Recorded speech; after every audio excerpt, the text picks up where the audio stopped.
It's day 2 in the murder trial of a man accused of killing a teenager in Gwinnett County. Austin Ford is accused of leaving TORI Lange's body in Yellow River Park in 2021. The defense is arguing it's scientifically impossible to prove whether Lange took her own life or if someone shot her. The prosecution claims the only way she could have been shot and killed was if someone was pointing the gun at her. This is the second time her family has gone through this proceeding in court. The first murder case ended in a mistrial. TORI's mother was back on the stand Tuesday describing the conversation she had with the defendant. He was just confusing me. He was just acting weird and saying crazy things like somebody's gonna come looking for him because they heard TORI. And like, why would they come looking for you?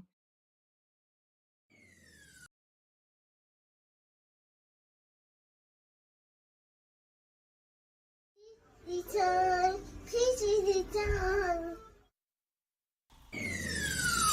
Let's talk about real life issues, love and relationships.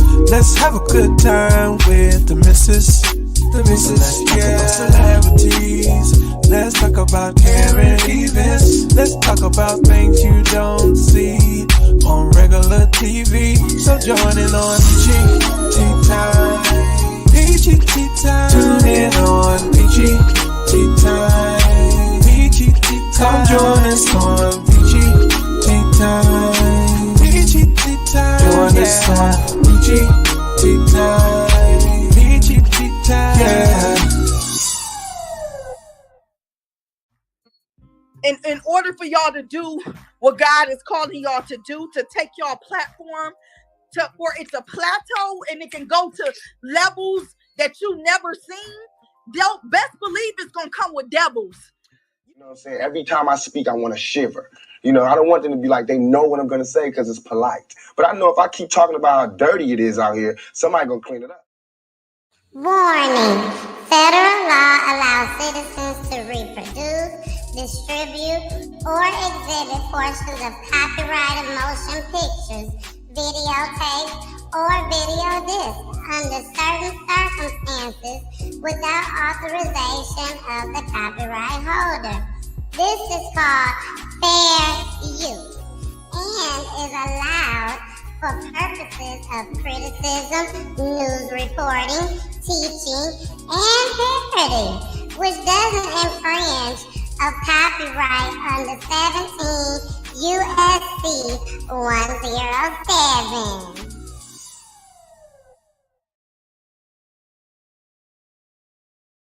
Hey,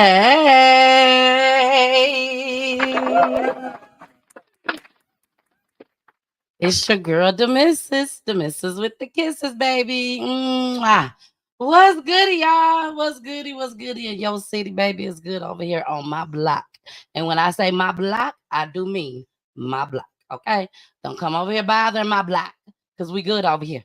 And I hope y'all good over there on y'all block too. All right. Thank y'all so much for joining tonight.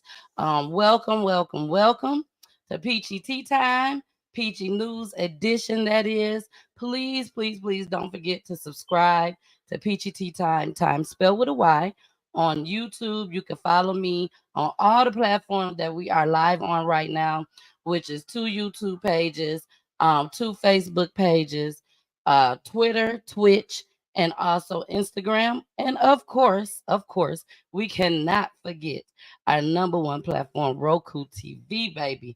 Roku TV. Yeah. I said it. I said Roku TV. All you got to do is download the app. Go to the search engine now. Download the app, which is Peachy Tea Time, time spelled with a Y.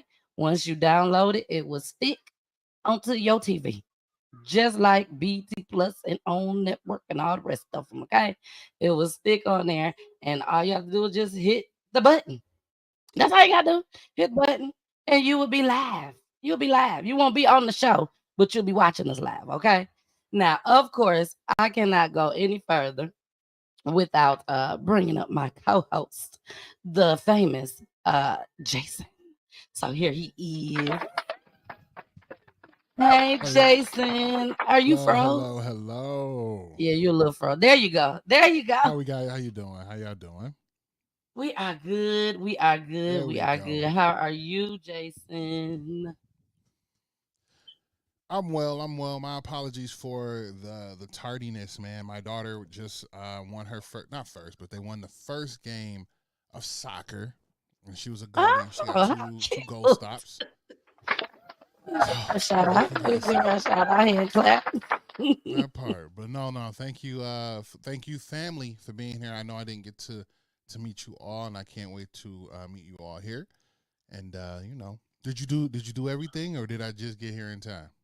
You know, you know I can't do it like you. You know what I'm saying? So I'm sure they Listen, don't mind a repeat. Because only you nah. can do it the way you do it. Hey. I mean, y'all, look. As long Can as you we turn your know that volume we up some? on mine. Yeah. Here, hold on. I think I know Or what's is going it on. me? It might be me. Let me see. Yeah, it's me. Go ahead. No, it was you. Yep. Okay. Can y'all hear me? Yep, it was me. All right, guys. Well, we appreciate you all for being here, man. Again, please make sure that you guys double tap the screen, hit those like buttons, hit the heart buttons. That helps the algorithm. You know what I'm saying? Let's help get this family story out. They're here being vulnerable. They're here being open, but also gaining closure and everything that comes along with this. So we want you guys to be an experience and be a part of that experience with us. So double tapping or putting the hearts in the chat and all those type of things helps the algorithm so people can get us. But even then, all you need to do is go follow us. You know we're live over on YouTube, Twitch, X, and Instagram. Hello, all the Instagrammers, IGs. We appreciate y'all for being here. But if you are not on any of the social medias, it's cool. Go watch us over on Roku. If you have a Roku-enabled device and or television, please go ahead and search us up at PGT Time. That's time spelled with a Y, TYME. That way you'll be able to search for us in the same spaces you search for Hulu, Netflix, Paramount, all those spaces. You can search for us in those same spaces. Again, that's PGT Time. That's time spelled with a Y, TYME. Lastly, we're about a few weeks away. We're going to be in Atlanta at the Suncrest Mall. You don't want to miss this. The first annual rally for, Stonecrest. huh? Stonecrest. Stonecrest. I was close. I think I said Very Suncrest on close. my last thing too. You know what I'm saying? But we close. Hey, I'm trying. I'm not from You Atlanta. You know what I'm good. saying? Exactly. You good. How about this? It's across the street from, you know what I'm saying, all this other Stonecrest. You don't want to miss it. Stonecrest. Come hang out with us. It's the first annual end and stop the violence, gun and domestic violence at the Stonecrest Mall. We'll be right across the Foot Locker, right across from Foot Locker. We're gonna have special guests. We're gonna have special performances, things where you can, spaces where you can get information, vendors where you can get information, and also just keep yourself aware of your surroundings and what's going on. So again, come meet us 8/10/24 at the Stonecrest Mall. All right. And our guest tonight is actually one of the mothers, and also her husband will be honored at the event just as well. Awesome. So I love it. I love it. if you're watching right now, you are in luck because you will know about this family that is getting honored and why they're getting honored. Okay. Because there's a lot of mothers that lost a child to gun violence, a lot of mothers. But these were the lucky five that I chose to be part of this event and also to be honored. So next year we will have another five mothers that will be honored just as well. Okay. Awesome. So you ready to get started with this show? Yes, I am. Yes, I am. We're gonna go ahead and get ready and pull up this family, baby. When I tell y'all this story is an explosive story. Very tragedy, very sad. And I just pray for them. I pray for them. I have something special for them. Now we all know I do the special tributes, okay? So they already know about the tribute. But there's something else that I found today online that I would want to share with this family just as well. So we're gonna either play it in the middle or we're gonna play it at the end. But either way it go, it's a surprise, okay? So let's go ahead and bring up the family members. We're going to start with Chastity. We're gonna start with Chastity. We're gonna bring Chastity on up. Hey, Chastity. Hi, How are you, hi. Chastity? Hi, how are you, darling? I'm okay. A You're little, a little nervous. It brings back a lot of emotion. It brings back the realization of what happened. It feels like yesterday all over again. It was a very unfortunate event, and it's yeah, a lot of emotions. The closer it gets to July 28th, it really, really impacts the family. She's definitely missed, definitely loved. yeah, People may say life goes on, but we still at a standstill after all this time. exactly. Well, Chastity, I thank you for being on here tonight. It's not easy No, at all. So I thank you. I thank you for trusting me with Kiwi's story just as well. Kiwi was her nickname, y'all. yes, it was. Kiwi was her nickname, and her name is Tori Lang, and she's actually named after her father. So that's what makes her name so unique, just as well.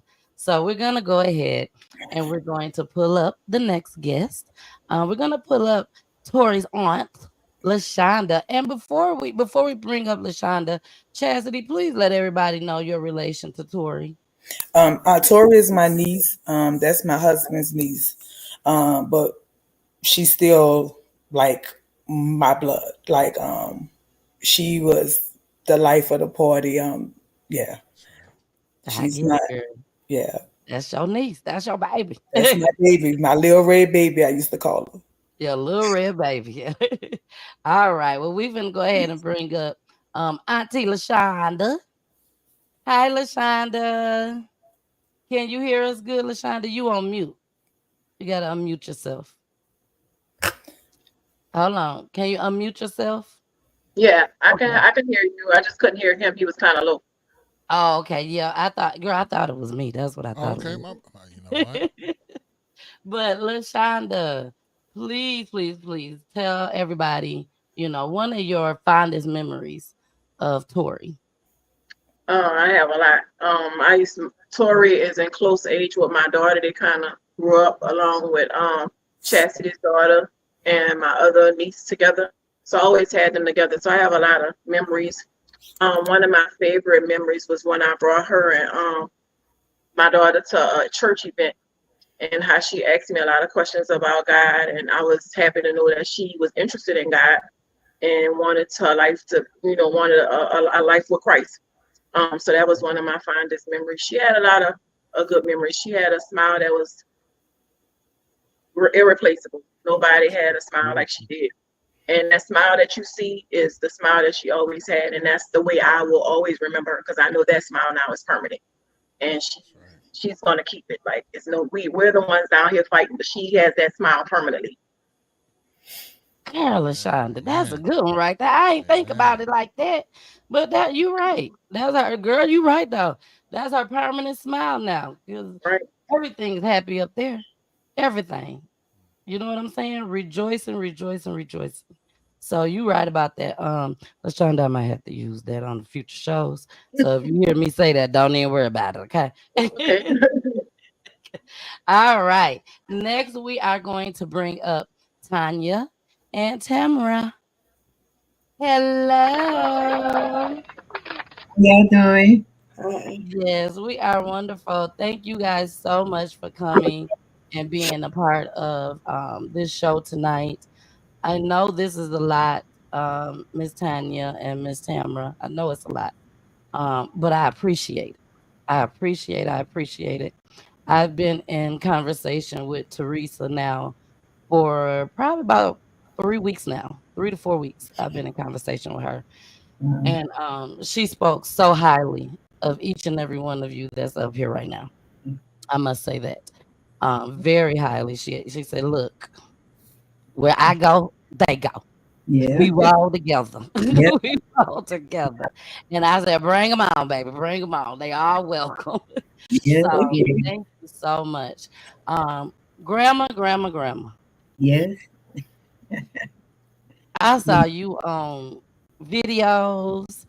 I saw you on the news. I saw you standing by the tree. Yeah, You know, it's hard to get it out. Like yeah, I I know. haven't seen that many grandmothers, as far as the families that come on the show, Yeah, that many grandmothers that was, foot first. You know what I'm yeah, saying? Like, I'm here. Whatever they gonna do, I'm gonna do too.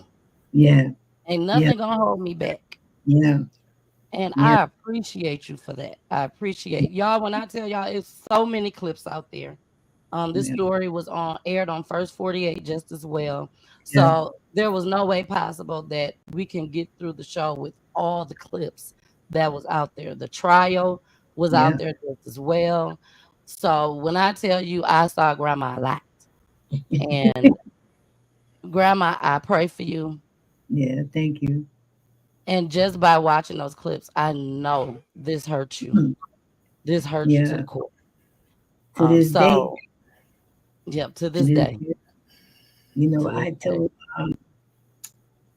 I was talking to my sister one day, and I was like, I have lost people really close to me, but this child, she was like angelic, like pure joy. I used to substitute teacher in New Orleans, and so I took charge of a lot of kids. But in my entire life, this was a very, very special child. She really was. Everybody loved her, and she loved everybody. And to show you how genuine her love was, she came to me one day. She didn't ask me. She said, "What we're going to do is we're going to go to the Boys and Girls Club of America, and we're going to volunteer, and we're going to help some of these kids get their GED." She had formatted a plan. She was a very, very intelligent child. Very intelligent. She was a AP student. She tutored other AP students. I met one of her classmates on the street one day, and she said, "Wait a minute, you're Tori's grandmother." I said, "I am." She said, "Tori was my friend." She said, "Had it not been for Tori, I might not have even graduated." She said, "Because the math that we were taking was like Greek to me. Tori was a whiz with it." I mean, Awesome. it hurt me. It pains me every time I think about it. COVID deprived her of her graduation, her prom, her graduation party that she was looking forward to. And if anybody deserved those things, it was her. It was her. And to this day, when a lot of times every time I think about her, I just smile. Even though deep inside, the pain is still so immense, I'm still numb. But thinking about the goodness of her is what keeps me going. And I'm just grateful because, one of the counselors from church told me something that I hold on to every day. And she sent me to a scripture in the Bible, and it does say that I will see her again. And that's the day I'm looking forward to. See her again. Yes. Awesome. Awesome. Yes. Whew. Okay. Now we are about to bring up the parents. Okay, we're gonna bring up the parents, mommy and daddy. Um, this story hits different. And the reason why it hits a little different because Tori was their only child. And to have your only child taken away from you, and I'm just gonna be honest, y'all, and to still stand strong in your marriage. Hmm. Now I've been married for 17 years. Last Sunday made 17 years for me and my husband. I've went through miscarriages. I went through a stillborn. And me and my husband stay solid. And this is exactly what these parents has done. Let's bring them up.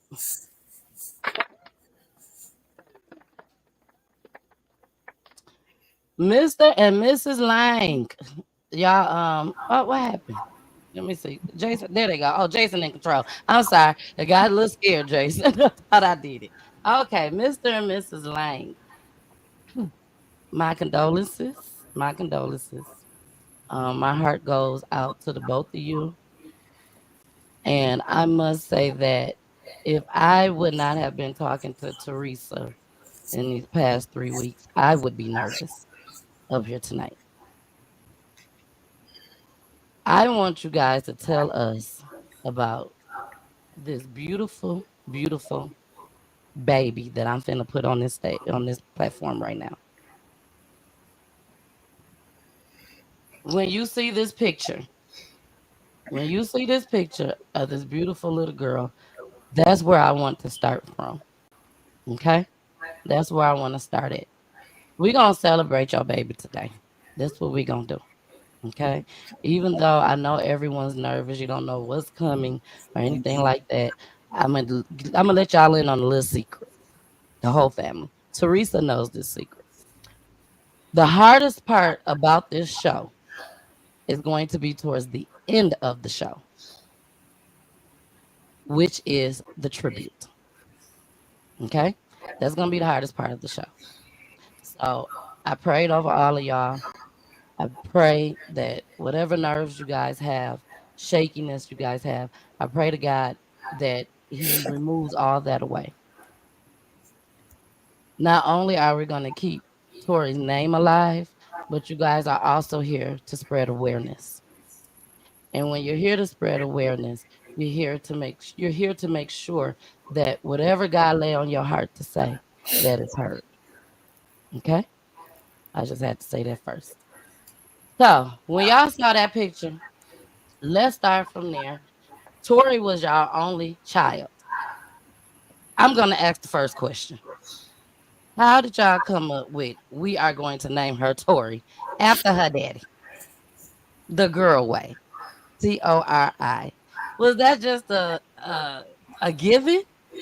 Like that was smart. Was that a given? Yeah, Tori Jr. Tori Jr. Wow. Now, that's something that y'all had already spoke about, or it just happened to come up when y'all found out y'all was having a girl? Well, Tori was a twin. I had a vanishing twin, so she was a twin. Okay. And we were gonna name after her dad, Tori and Torin or something like that. But the twin was a vanishing twin, which means the baby was absorbed back into my system. I didn't pass the baby or anything like that. We saw the baby up to like 3 months. So we thought the baby was hiding behind the other baby or whatever, but I only had one. So, yep. Okay. Now, what type of child was Tori? For those that's out there that don't know Tori, I can about tell y'all how Tori was myself just by talking to Teresa. But I want you guys to let us know, how was Tori as a child? Phenomenal, exciting. She was like her dad. Just like the life of the party. She had her mother's beauty, and she just attracted people everywhere she went. Like I'm still an entertainer, but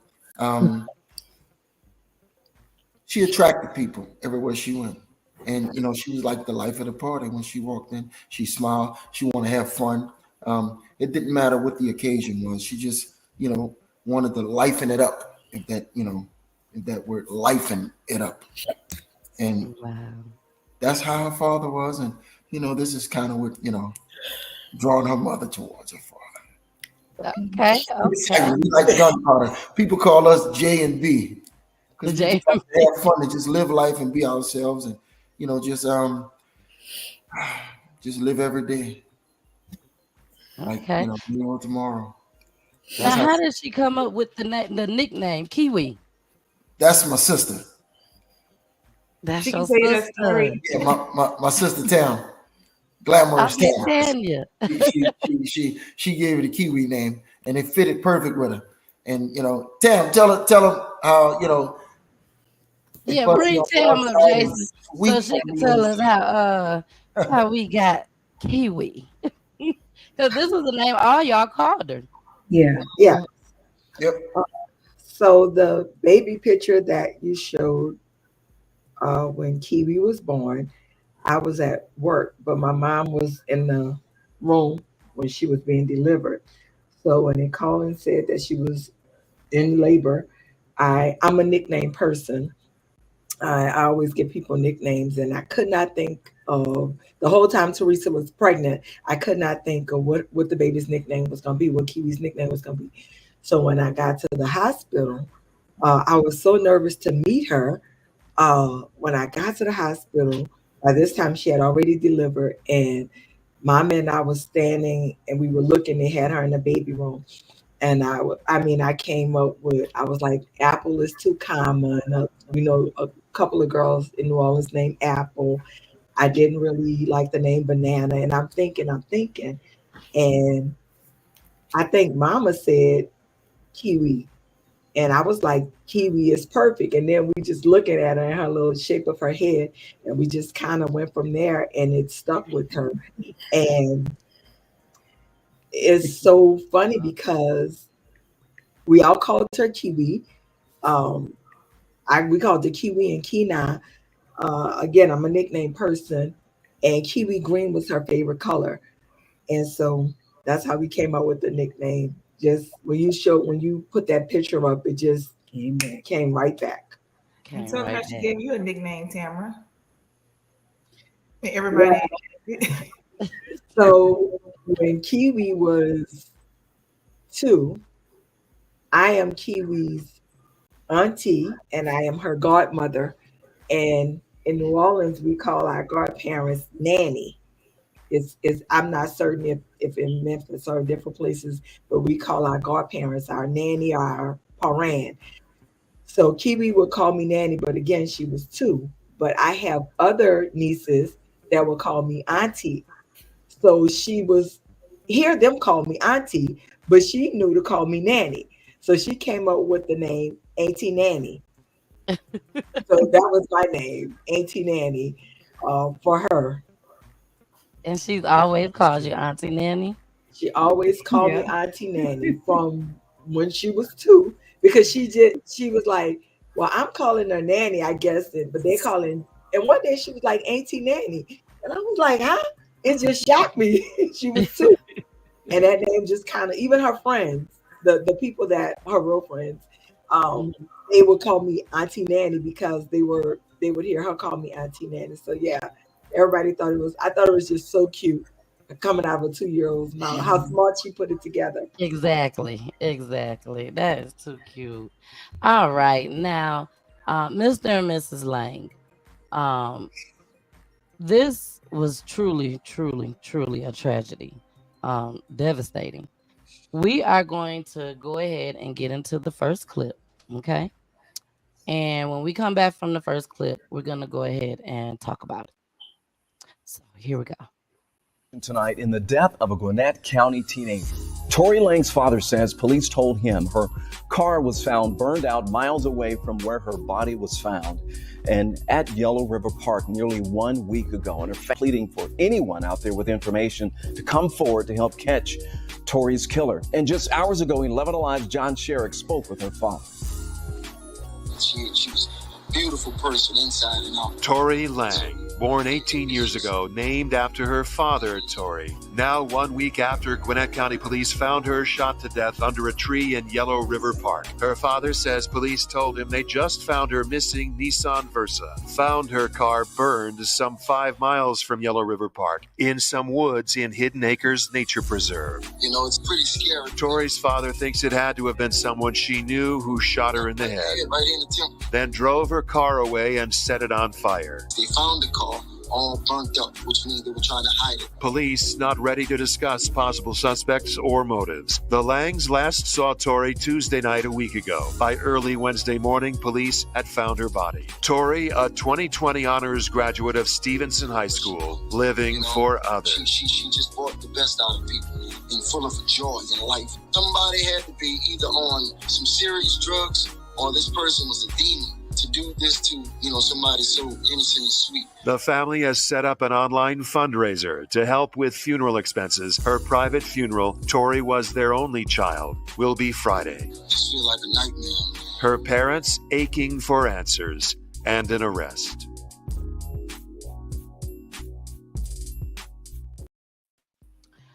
All right, we are back. This again was very, very heavy on me. Mainly because she was the only child. I think that's what really stole a lot of people's hearts. That you guys had to lose your only child. How was TORI that day? Let's go to the day before. The day before, because I know you didn't expect nothing like this to happen. So what was her spirit like the day before? Is there anything that sticks out that you guys are like reminded of or anything? Well, the day before, she was just a little sick or whatever, She had like bad sinuses or whatever. And we, over the weekend, brought her to ER, because she was passing out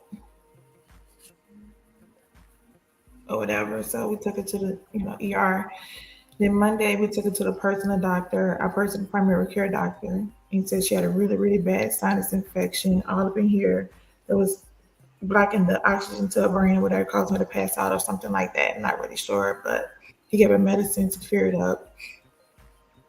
And that day, she wanted to go see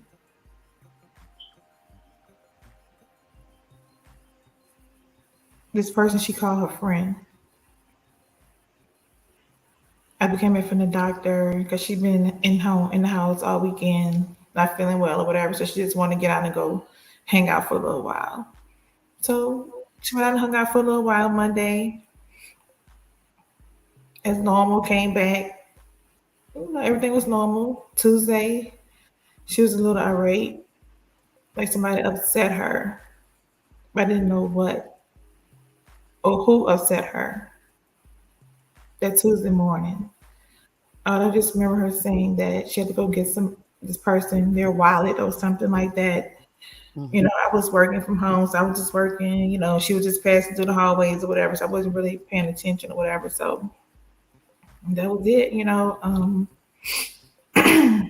TORI never gave y'all any problems, so TORI could basically come and go as she pleases, basically, because y'all knew she was, that she was gonna do the right thing, and plus she was grown. She was 18.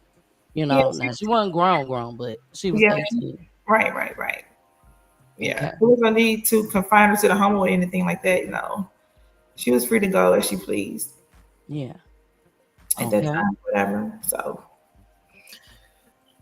what happened that morning? She said she was gonna go. She had to go and. That morning, she didn't go anywhere. She was at home. She just went downstairs to go outside to bring someone their wallet or whatever and come back inside or something like that. That's what she mentioned. Okay. Came back upstairs, and that day I was transferring our cell phones over from another provider to another one or whatever, and took them a while, like a few days for mine. So hers went over that night or something like that finally, but mine took a couple of days to transfer actually. And TORI and I was going to celebrate Chastity's birthday with other family members. Her birthday was on the 27th of July. And TORI, I was in the bathroom getting ready, and my husband was gone, and KIWI had left. I didn't know she had left because I was in the tub or whatever on the phone trying to transfer these calls. She knew I was trying to get these phones transferred over. And I was able to talk to someone on Wi-Fi or something like that. I was trying to get the phones transferred over or something. And she left without her phone. And that was the last time you seen her? Yeah. And she was doing a video for her auntie Nanny for Chastity for her birthday. I remember she come and showed me the video before she left. Asked me, do I like it? I said, yeah, they don't like it. She gonna like it. Or whatever, and she texts her auntie, and That was,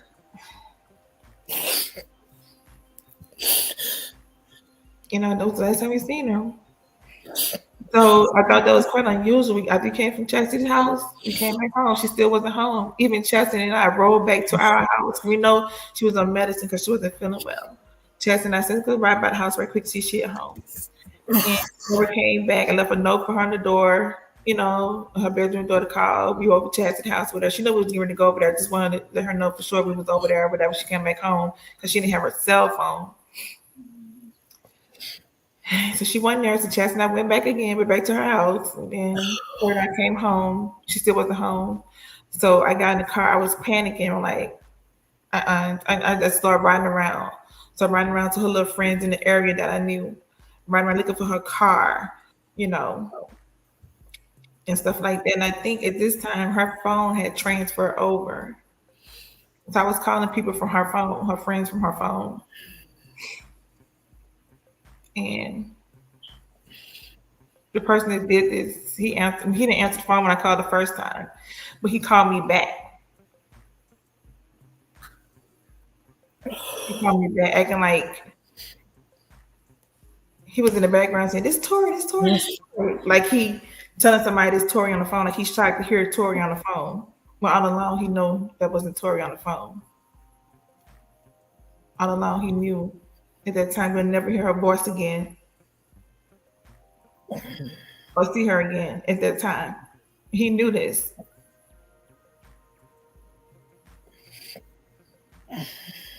So now I want to go ahead. I'm sorry. Go ahead.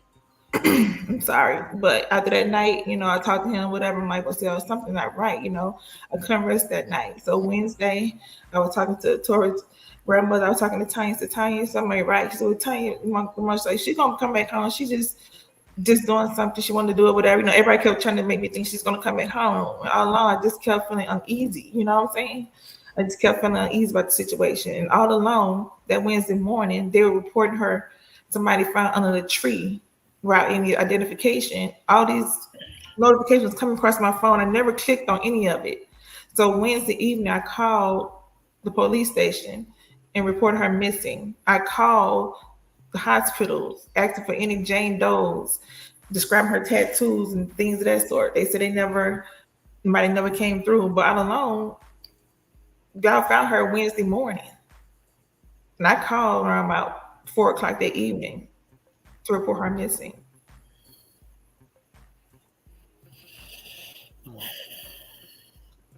Dad, where were you at the time? Were you at home when you found out what was going on?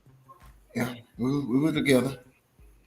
I didn't want to believe any of it. I kept trying to tell Teresa, oh, she just, riding around, airing things out or what have you. You know how these teenagers are. I didn't want to believe that, something had happened to her.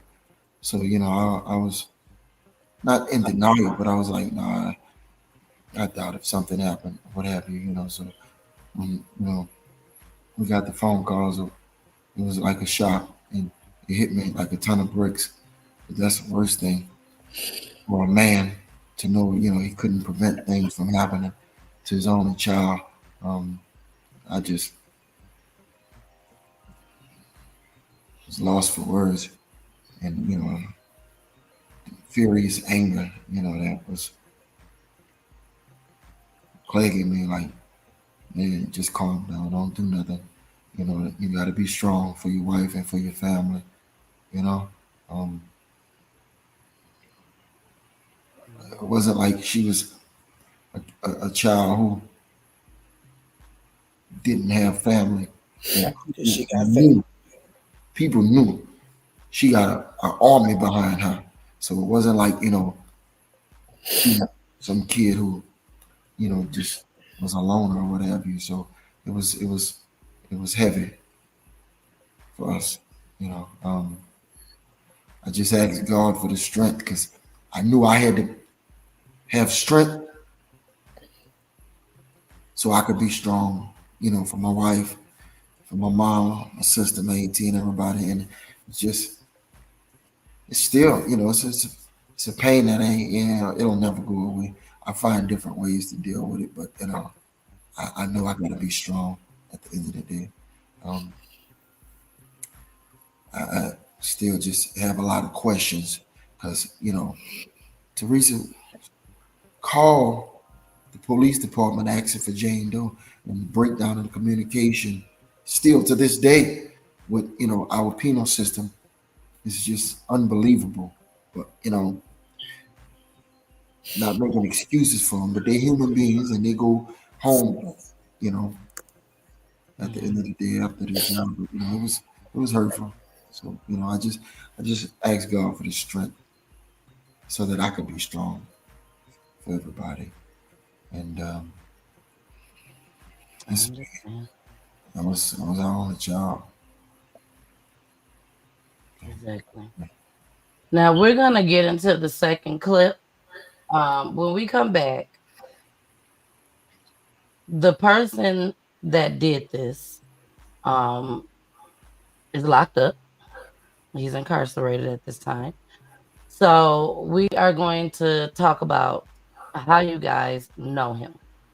Like, how did he come up in the picture when we come back? Here we go. Now at 5, a parent's plea for a new lead in his daughter's murder. Police say she was discovered shot in the Yellow River Park last week. CBS 46's Tori Cooper is in Lithonia, where she spoke to Tory Lange's father.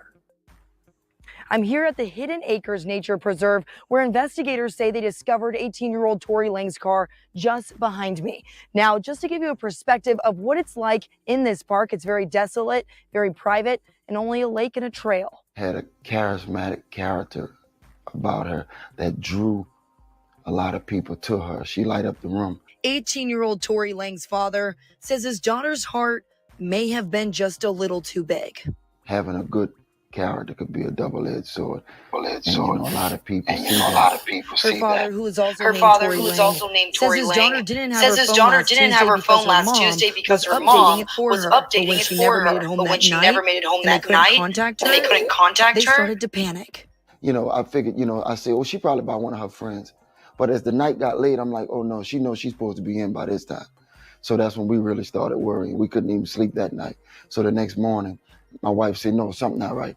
So they put out a missing persons report. Little did her parents know, just down the street from their house, homicide detectives were working to identify a woman who had been found shot to death in the early morning hours the next day at the Yellow River Park. She has a heart cross tattoo with the date 8/16/07 on the right side of her neck that appears to be red or pinkish in color. Showed my wife the tattoo. My wife just fell out. She started screaming and howling. This weekend, police say her car was finally discovered, abandoned, and burned here at the Hidden Acres Nature Preserve, just 3 minutes from her family's home and 9 minutes from the park where she was found. And she had a good heart, good spirit. She just wanted to help people. Even though she didn't have her phone that night, he believes her contacts may be the next clue in tracking down who's responsible. The detectives, as of now, have her phone. So they've been pulling a lot of stuff, and they've been telling us, we're getting a lot of information. We've been talking to a lot of our friends, but he's hoping those close to his daughter will speak up, even if it's just anonymously. Just, understand how vitally important this is. Just talk to somebody, even if you're afraid. Reporting in Lithonia.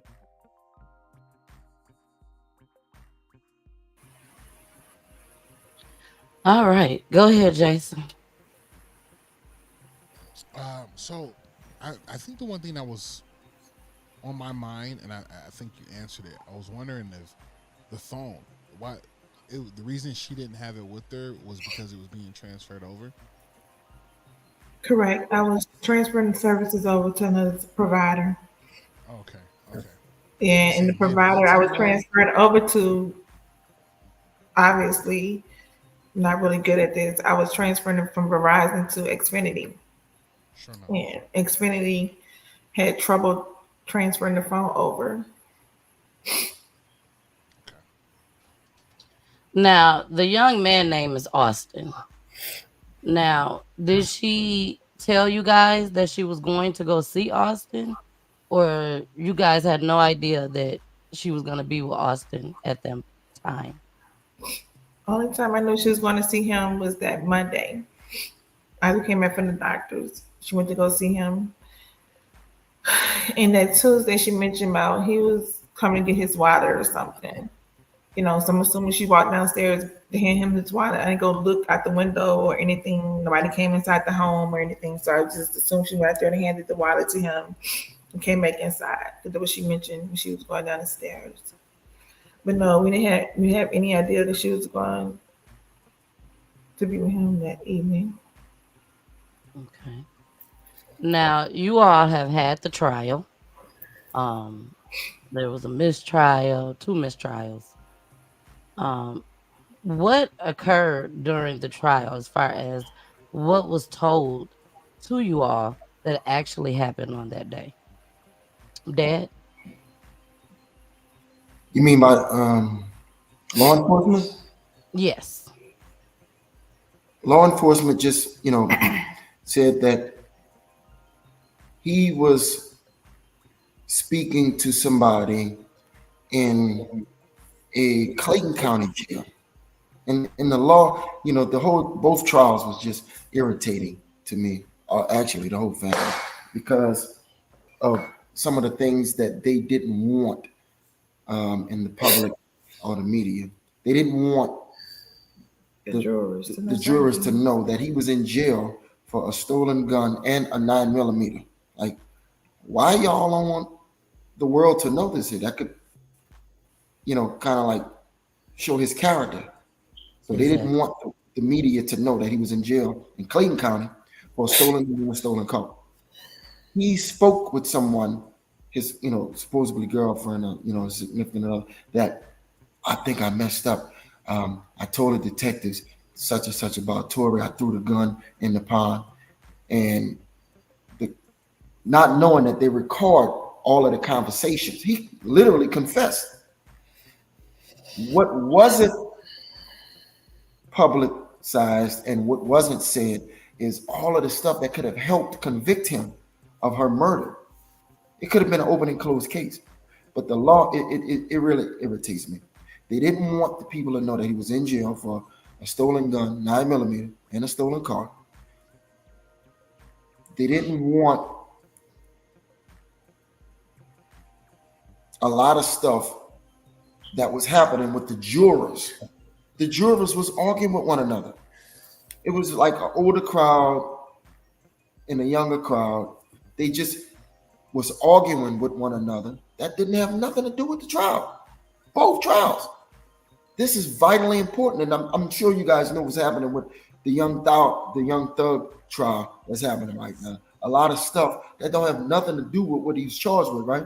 That could possibly be a mistrial. This is why I say the law is really kind of funny, but as far as what was told to us that, we got him, he confessed to throwing the gun in the pond. They didn't find the gun.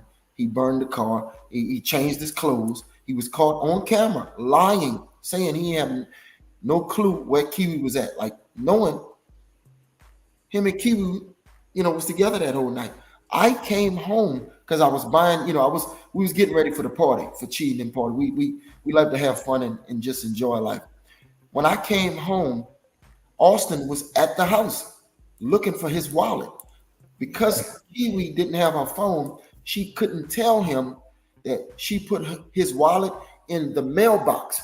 We saw that from the ring camera that she put his wallet in the mailbox. So when I pulled up to the house, I'm like, "Hey man, what's going on? What you doing here? KIWI called not here. She not here." He was like, "Oh, Mr. Lang, I was looking for KIWI because I left my wallet in her car. They hung out a lot.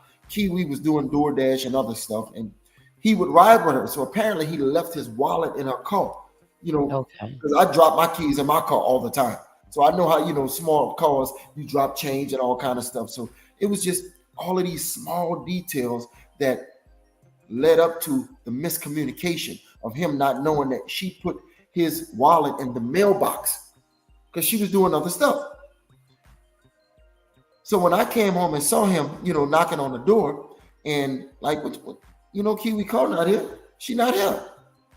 So, it was just a lot of miscommunication. And to this day, I really believe that there was other people involved who wasn't arrested. And, I'm not trying to play detective, but at the end of the day, this is our only child. So of course, I'm gonna be trying to find out what really happened. I mean, at the end of the day, he's in jail, 2 mistrial. He wasn't charged for her crime. Why? And then a lot of people don't know that the juror, they were arguing with one another behind petty things that didn't have nothing to do with the trial, which caused a mistrial.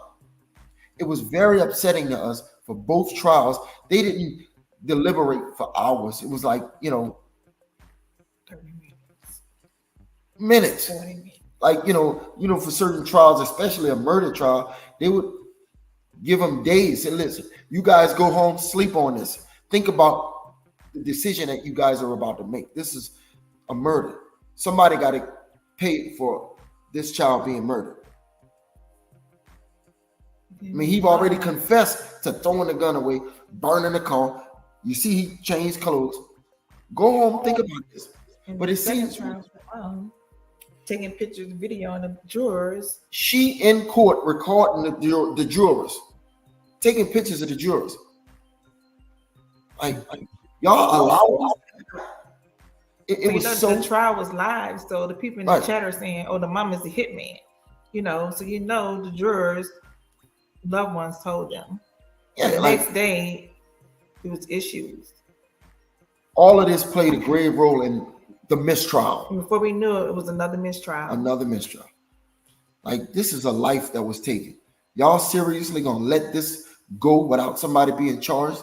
Even after he confessed to throwing the gun away, burning the car, burning his clothes, changing, just all kind of stuff. Y'all really gonna let this go like, oh, this ain't nothing. Just another dead black person, so who cares?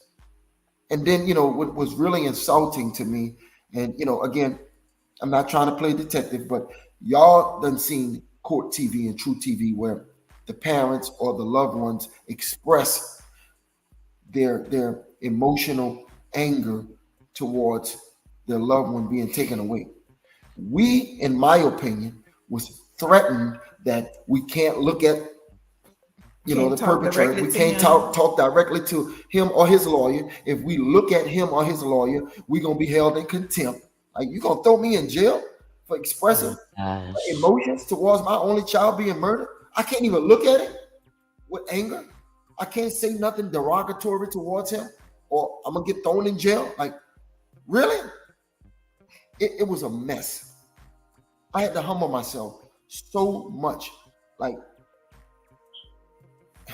it was unbelievable. Like, y'all treating us like we did something wrong. Exactly. You threaten us and say, you can't say this, you can't say that. If you look at him or say something towards him and his attorney, you will be charged and thrown in jail. You couldn't cry. You can't cry. Can't do none of that. Or anything. I'm like, are y'all really saying this? And guess what? They made sure that the cameras in the court was cut off when they told us this. Like, if the cameras would have been recording the judge telling us, y'all can't do this, I'm sure people would have been like, what? Y'all telling these parents and the people, the family members, they can't express emotions? Are you serious? If the cameras would have been on, I'm sure that would have, rattled some feathers. But they made sure the camera was off when they told us, threatened us and said, you can't express emotions. You can't look at him a certain way. You can't say nothing towards him or his attorney a certain way. I'm like, okay, so the things I wanted to say, I'm gonna just, what can I say? What could we do at this point? So our daughter gone. Y'all don't want us to express no type of emotions. So I don't even know what to say. It was a mess. So I can't believe that they told y'all that y'all couldn't even cry. You better not cry. You better not curse. You better not look at him a certain way. No, that was during the trial. We couldn't show emotions or anything like that. Any outbursts, like crying, like. Yeah. Are we gonna be removed from the courtroom? Or show no, yeah. I guess I could not believe what was happening and what was told to us. Like, y'all seriously telling us this?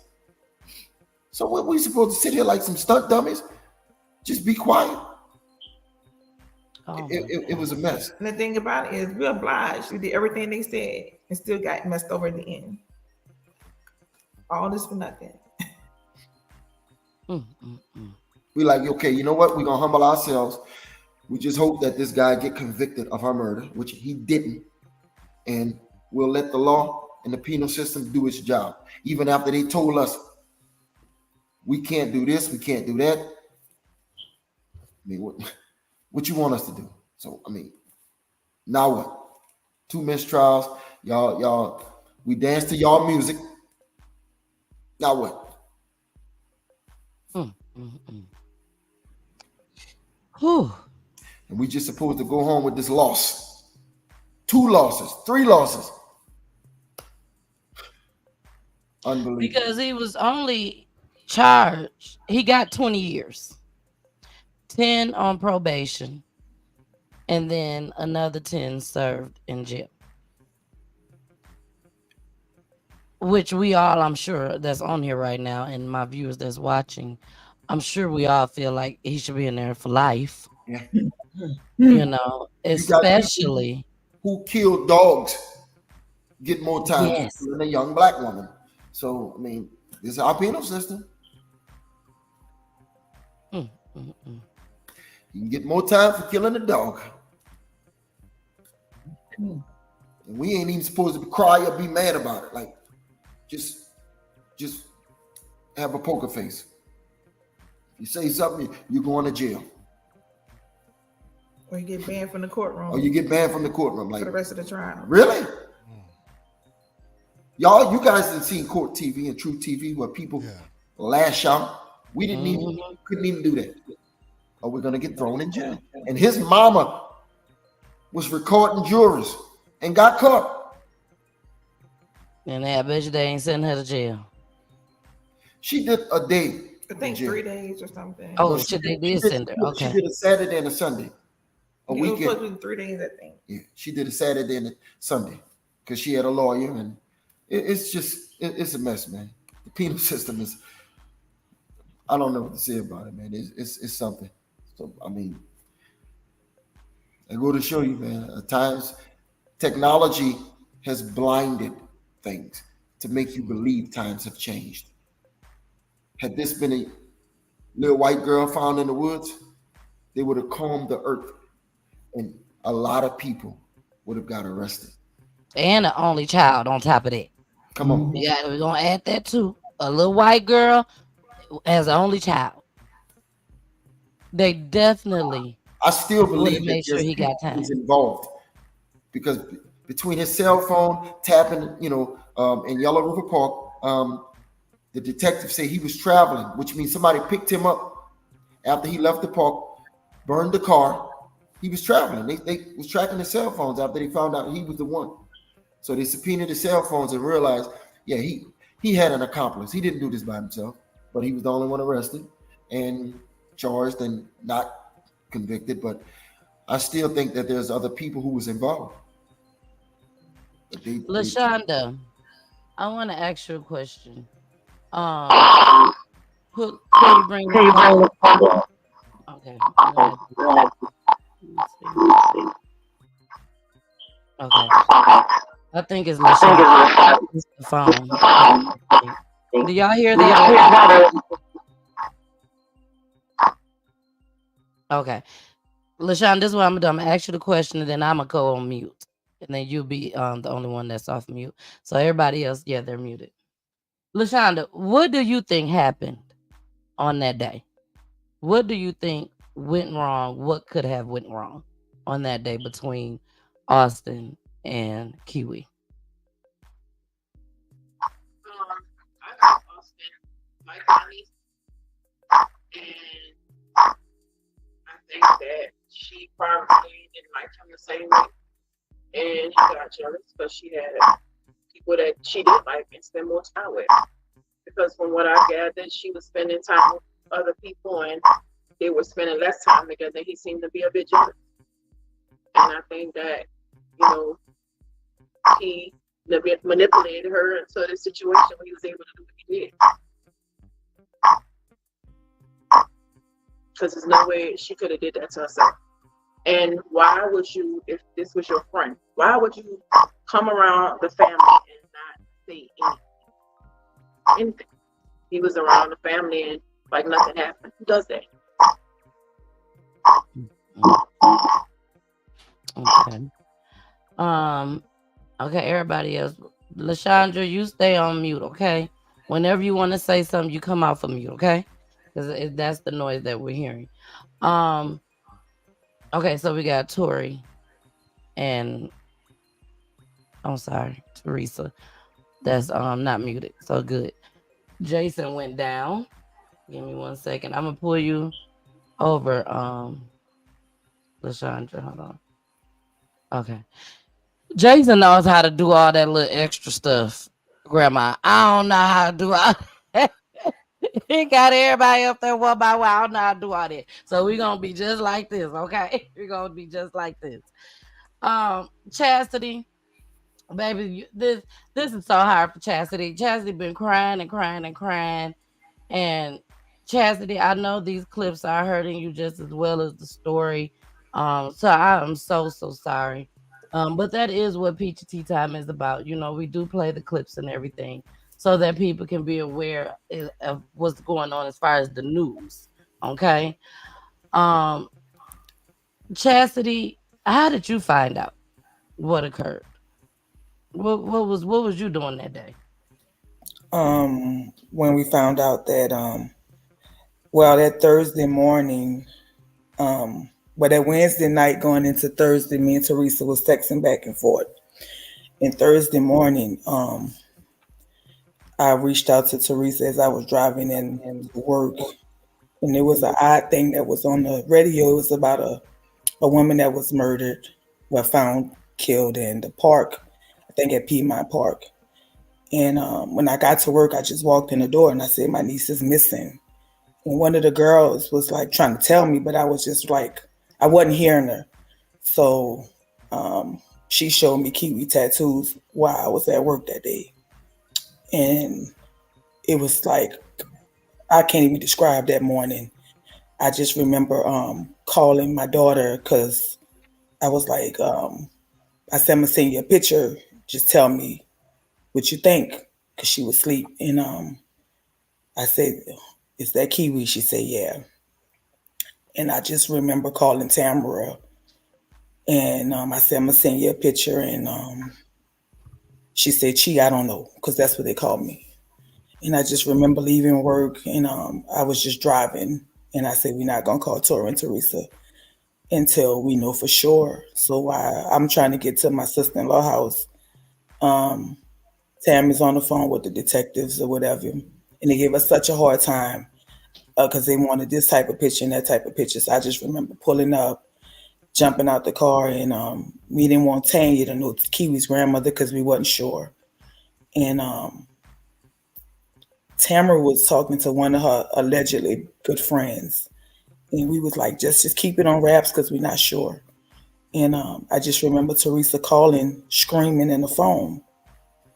And because we talked to detectives and we was like, listen, don't, we want to be there when y'all come. Because once he said we have to talk to the family, we kind of had an idea. And when Teresa called, she just started screaming in the phone. So we all just headed over there. And that morning, I remember when Teresa was just screaming, I just seen my nephew's face. He was just sitting on the step. It's like a vision I just would never forget. And he was just like stunned. And like that moment, that second, like the reality hit us, like she's gone. And, everything just kind of like was rushed. Tori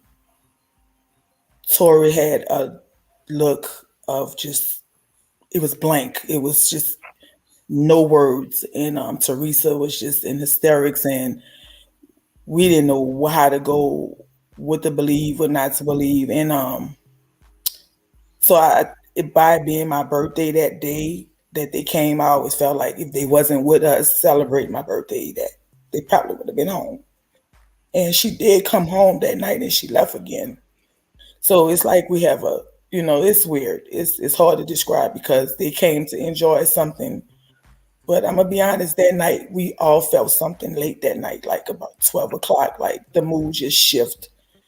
And sometimes I'll be preparing you because I remember when they walked out, I said, Tori and Teresa feel like something heavy is on them. I sat on my bed and I just felt it, but we didn't know what it was, but we was laughing and joking, and it just got real serious. Like, Tori went to talking about life and enjoying life, and it was like almost like we was feeling like God was preparing us for something. I didn't know what it was, but it's just a very it's a I just always feel if they wasn't with us that night, I feel like she probably would have came inside. I think she probably would still be here. And that's just how I feel because they were with us that night. Now, one thing, Tam, that Chastity mentioned was that it was two ladies that was found in the park. One was KIWI, and the other one was a white lady. Mm-hmm. And I was telling Teresa, I said, up until, because I had been talking to Teresa for about 3 weeks, but I still have other families that was coming on. So I had to, study their stories just as well. And once I started studying KIWI's story, I had no idea that she was the other young lady. I knew about the white lady because she had got stabbed. They said like over 50 times. And then the dog had got stabbed too. So I knew about that story, but I did not know that the other young lady was KIWI.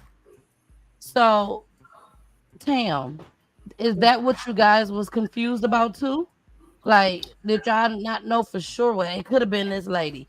Was y'all still thinking it was the lady from Piedmont? Like, what was y'all thinking? And I'm talking about you and Chastity before y'all told Teresa and Tori. Well, actually, like Auntie Chastity said, I actually had not heard about the lady in the park yet. I hadn't heard even about a missing woman. Chastity, well, when I knew something was wrong was when I realized, and just to kind of echo what Chastity said, Chastity doesn't call me that early. And everybody know how my schedule is. During that time I was in hospitality. Well, I had the phone rung and it hung up. And when I looked, I was getting ready for work. It was Chastity. And immediately I knew something was wrong because she called and hung up, but she doesn't call me that early. And I felt something that came over me. But I kept getting dressed. And then she called back. And she said, I'm about to send you something.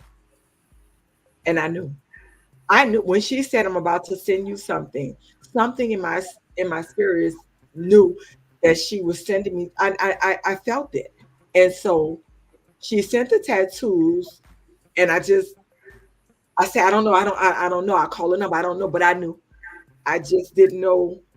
I could not process it. I didn't want to accept it.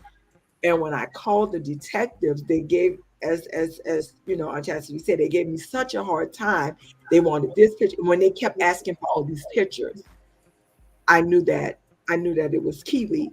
And so then I called the young lady that she had grown up with since she was a little girl, that he again called her best friend. But well, this has truly told that story, that she wasn't. And they had the same tattoos. They had gotten the same tattoos. So I sent the picture to her, and she started screaming and saying, oh my God, that's Tori. So now I'm screaming, she's screaming. We didn't want to call Tori and Teresa. Chastity at this time is on, she left work and it has come here. And that young lady called Teresa. So we were going to go to be there to share, to tell them what happened. But she called Teresa, and Teresa called screaming, and we knew right then that she was made aware of what happened. And so we all just left and went over there. But we didn't patch it together. Again, I had no clue about what happened in the park. with the lady in Piedmont Park, that young lady with her dog, I didn't know, and I didn't know about the missing woman or what have you.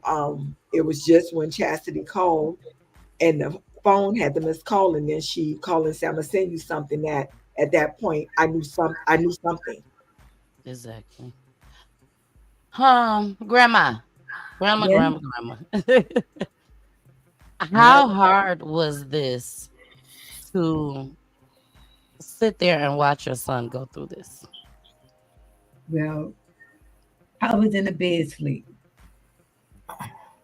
Cameron, my bedroom is upstairs. My bedroom is upstairs. She never comes upstairs. That morning when she came upstairs, she said something about Kiwi was missing or whatever. She going by Tora and Teresa and see what's going on or whatever. When she said that, I saw it. I felt it. I felt it. I came out of a deep sleep. But when she said it, the way she said it, I knew. And they was leaving to go by Tora and Teresa. I could not go. I could not go. I could not go because I could not look my son in the face. I felt his pain where I was already. I didn't have to go there to see it. I felt his pain where I was. And lucky for me, I actually had on some long pajama pants and a shirt. Because usually I just have on a t-shirt or whatever. I ran outside and I could not stop screaming. And the lady across the street, she came running over. She said, "What happened?" And I said, "They killed my child." That's all I remember saying. They killed my child. They took her. And I started cursing and I was just so angry. I was so angry. I wanted to hurt something. Anybody, somebody. Mm-hmm. I was so angry. I'm telling you, it was in me to do it. It was in me to do it. I swear it was in me to do it. But whew, that was my heart. When she drew her first breath, I was right there next to the bed, right next to Teresa. Now Teresa had the baby, and her and Tori made it. But that was my baby. That was my baby, you heard me?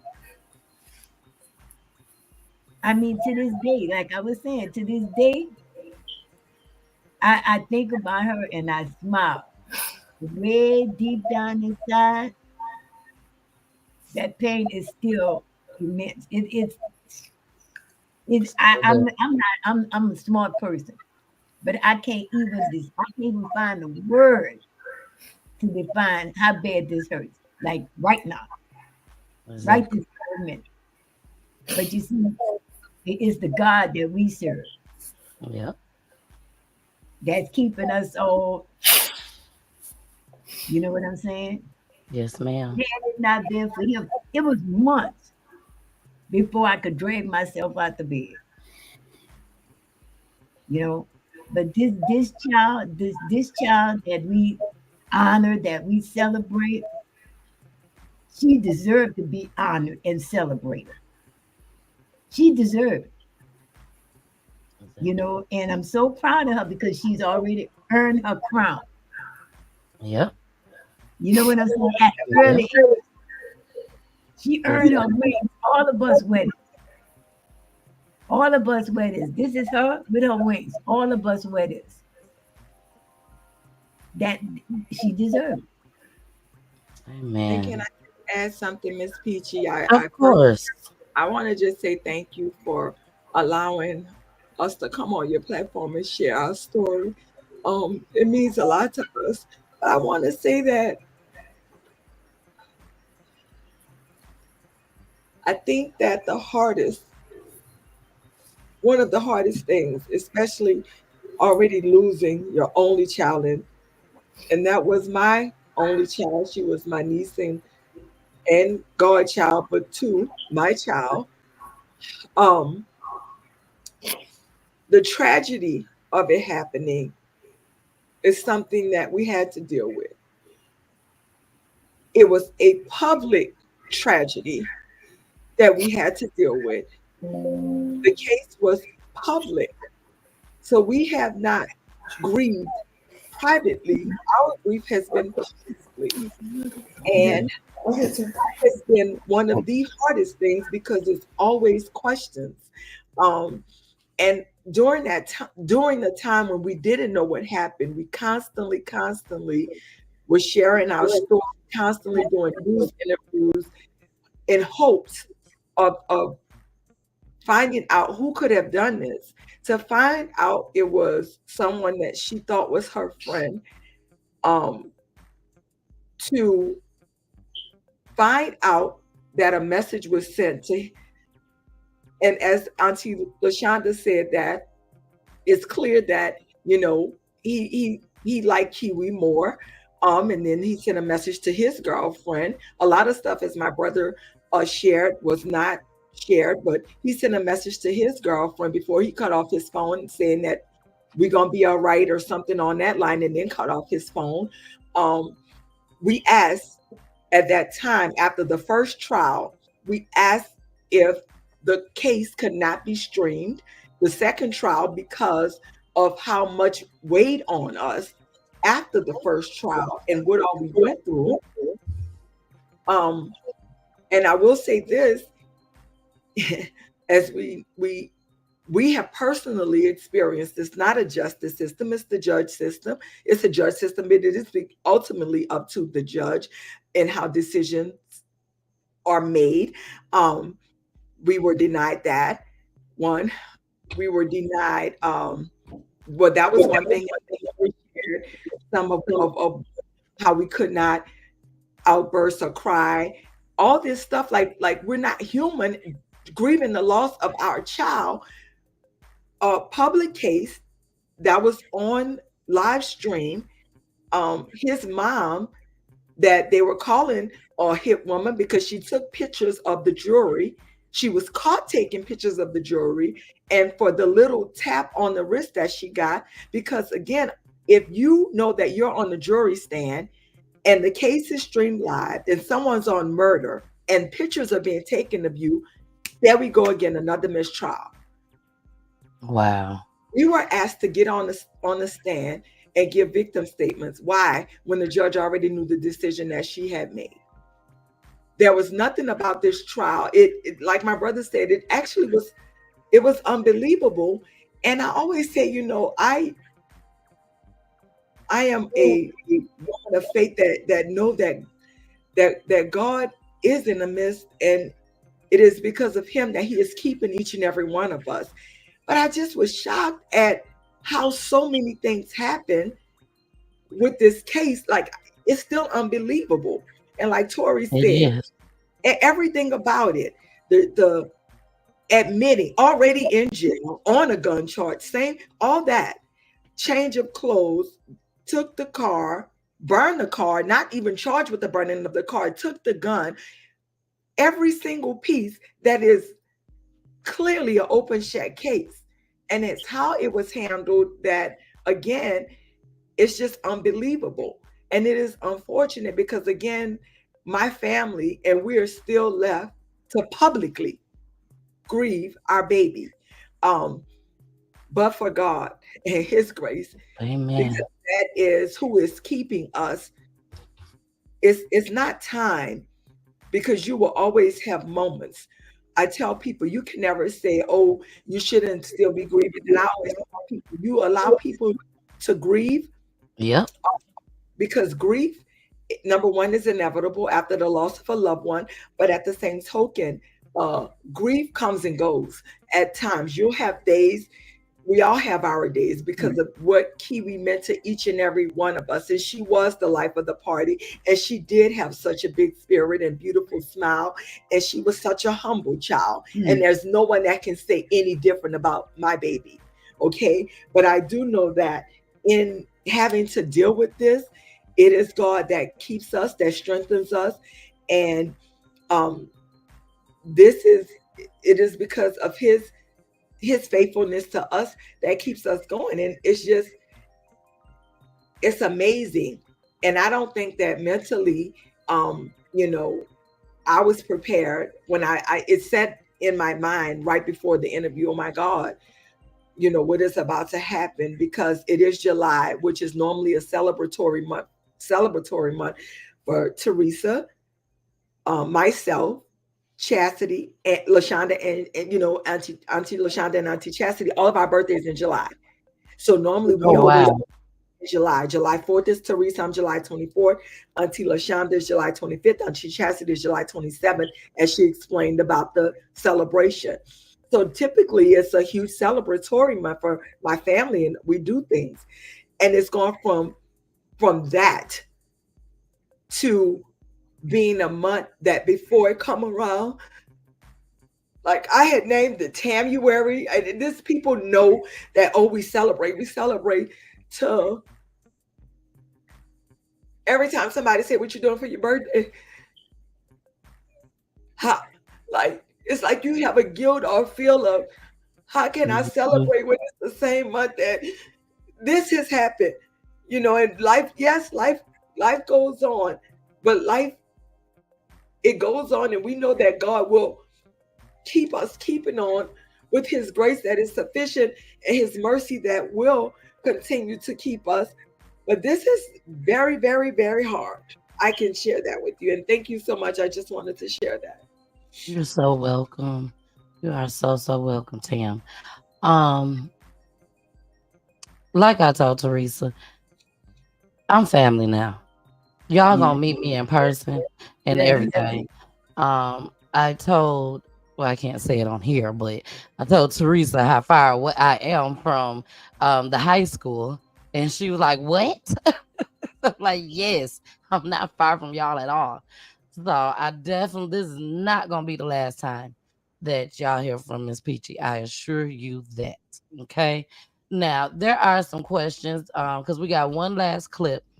Carmen, you've been on it tonight, baby. You've been on it. Carmen, I think Carmen's sitting back right now like, well, Miss Peachy, please get my questions answered, please. Because she just keep posting questions. So the first question, Carmen, and I do apologize. The first question that she asked was, is he's not in jail for her murder? No, he did not get convicted for her murder. He got charged with concealing of the death and also for theft. Okay, and you're gonna hear everything on this next clip. The next thing she says, are they going to retry him? You are going to hear that as well on this clip. So here we go. When we come back from this last clip, we are going to talk, and I'm going to show y'all a little surprise. It's emotional, and it's not the tribute. I'm gonna tell y'all when we get to the tribute. It's actually coming up. But I saw this video and I said, this is perfect for me to show you all on tonight. So let's answer Carmen's questions with this last clip of everything that we have talked about tonight. Here we go. No, Austin Ford, the man tried twice on charges he murdered Gwinnett County teen TORREY Lang, will not stand trial for a third time. So this comes after a judge declared a mistrial in the second trial last week. 11 Live's Bo Beth Gates explains why the district attorney decided not to prosecute this case again. Well, the state said after 2 mistrials on the serious charges like murder and aggravated assault, they will not be attempting to try this case again. And instead, they moved forward with sentencing on the lesser charges that Ford was found guilty of. And I know it's not going to bring TORREY back, but we was here for justice, and it wasn't served. Teresa Lang was devastated after news that the second trial against Austin Ford, the man accused of murdering her daughter, TORREY Lang, ended in a mistrial, and a third trial would not be pursued. I acknowledge that 2 mistrials after 2 jury trials does not provide any closure for the Lang family. But honestly, I don't know what could possibly provide closure. During both trials, jurors could not come to a unanimous verdict on the charges of felony murder, aggravated assault, voluntary manslaughter, and 2 counts of possession of a firearm. Lang's body was found under a tree in Yellow River Park with a gunshot wound to the head. Her car was discovered shortly after, completely burnt about 5 miles away, and the gun was never found. Wednesday, after character witness statements from both Austin Ford's mom and pastor, as well as victim impact statements from multiple members of Tory Lanez family, the judge issued the sentence for the 3 counts that Ford was found guilty of. I'm going to start with count 8, concealing the death of another. For that offense, I impose a sentence of 10 years to serve in confinement. In addition, Ford was sentenced to 10 years probation for theft of Tory's car, to be served consecutively with 10 years probation for theft of the gun. This is unfortunate that we live in a time where you could abuse an animal and get more time than you would for, the murder of a young teenage innocent individual. Now, during today's proceedings, Austin Ford's mom was also sentenced to 3 days behind bars for contempt of court after taking pictures of the jury last week. Beth Yates, 11 Alive News.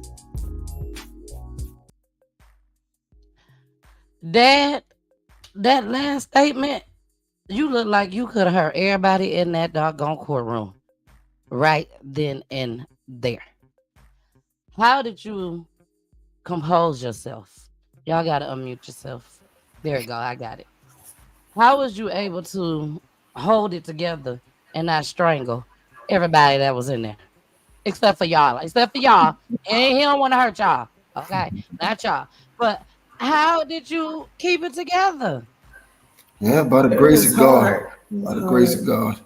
I don't know if I say this to people that I know and family members, but ever since Hurricane Katrina, since we come out here, besides the rival of, the Falcons and the Saints, I don't really watch sports that much, but people have this notation about New Orleans people. And I'm saying, are they treating us like this because we from New Orleans? They think we about to rowdy? Like they dealt with us with extreme caution, making threats. Like y'all gotta watch them. They some dangerous people. Like, we're victims here right now. So I knew, not just because of this incident, but prior treatment to us, even after Hurricane Katrina, that they treat us like we killers and we got to be watched and monitored. So I say they had so much security in that courtroom, it was unbelievable. People was, if you look like you was grabbing a phone, security was coming over there like, why y'all messing with us, man? We're the victims. Wow. It was unbelievable.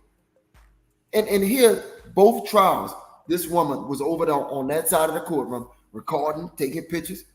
And it only, she got caught because she was so comfortable doing it. Like, she had been doing this here. So y'all watching us more than y'all watching them. With the victim. So I already knew, please don't do nothing, because they can't wait to put a bullet in you. They can't wait. Yeah. The whole while they got their hands on their triggers, looking at us. I'm the only man in the courtroom on this side. You if you saw, I'm the only man on that side of the courtroom. So I'm like, they watching me heavy. I gotta stay alive. For my family. Watching me too. I always sit at the end. I had to sit at the end. Let me just humble myself, because they watching everybody over here. Like, y'all so busy watching us, y'all ain't even seeing what's happening over here. Like, really? Wow. LaShonda wanted to say something. Yeah, not to mention insensitive remarks that that his attorney was making in reference to KIWI, and that he appeared to be one of the judge's favorites. It was obvious, and that also was very disturbing to me. I'm a person. I try not to go back to my past, so I try to keep that person intact.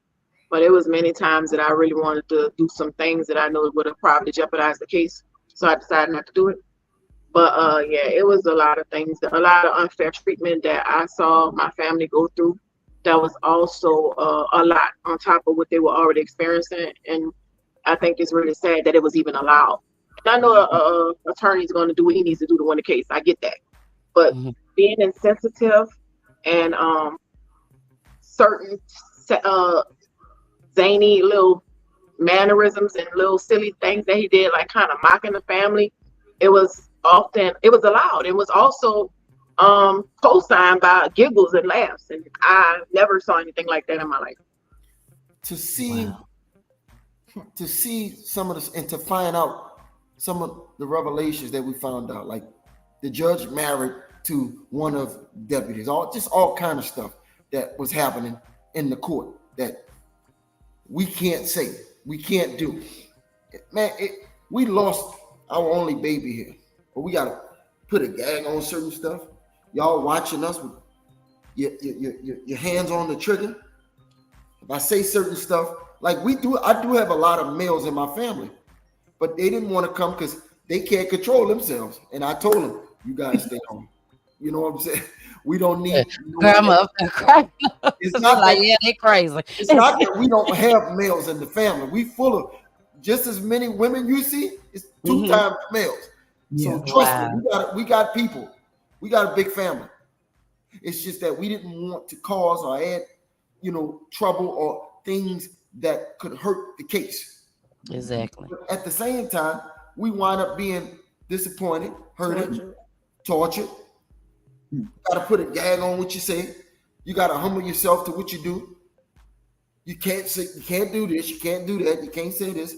And for his attorney to be so theatrical, mocking us, saying certain things insultingly. He called my daughter fat. Oh, she had insecurity problems. She like to hear a man insult your dead daughter does something to you. I can't express the anger I had towards some of the things that he was saying. Oh, she had issues and situations and just all kind of stuff. Man, it took the patience of Job, as my mom would say. You got the patience of Job, son. I don't know how you do it. I don't know how I do it. But by the will of God, I humbled myself, and I just did what I had to do to be strong for everybody, including myself. To this day, man, I don't know how I made it. I'm still. It's like we live in a nightmare. Every day I wake up like, man, this is real. Life is happening without our baby.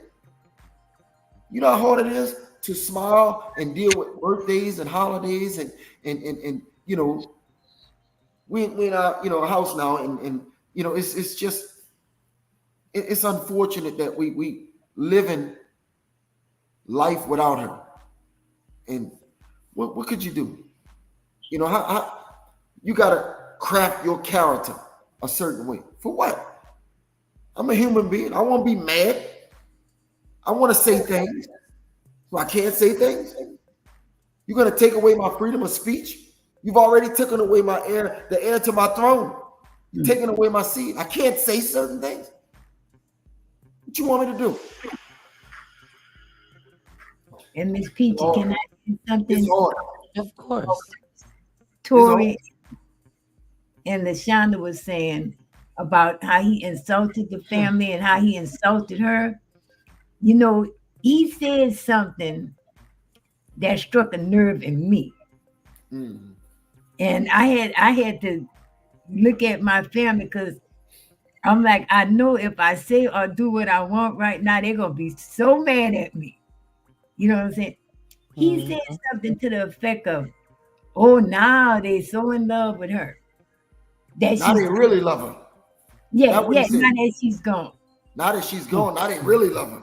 Like I thought about pulling a little mental cord or something, I'm temporarily insane. Wow. I thought about it, It was just horrible. It was horrible. Like Tori and Auntie LaShonda said, that's what I said. I was shocked at how the case was handled and how his attorney was able to, it was like something you see on a comedy skit. This man, It wasn't like it was a real attorney. He was, I mean, cracking jokes. He was comical. I say theatrical. People, the case was streamed, and people were saying, "Is he sleeping?" He was asleep in court. That boy was asleep. He was never reprimanded. And like Auntie LaShonda said, it was clear watching the case that he was the favorite. Mm-hmm.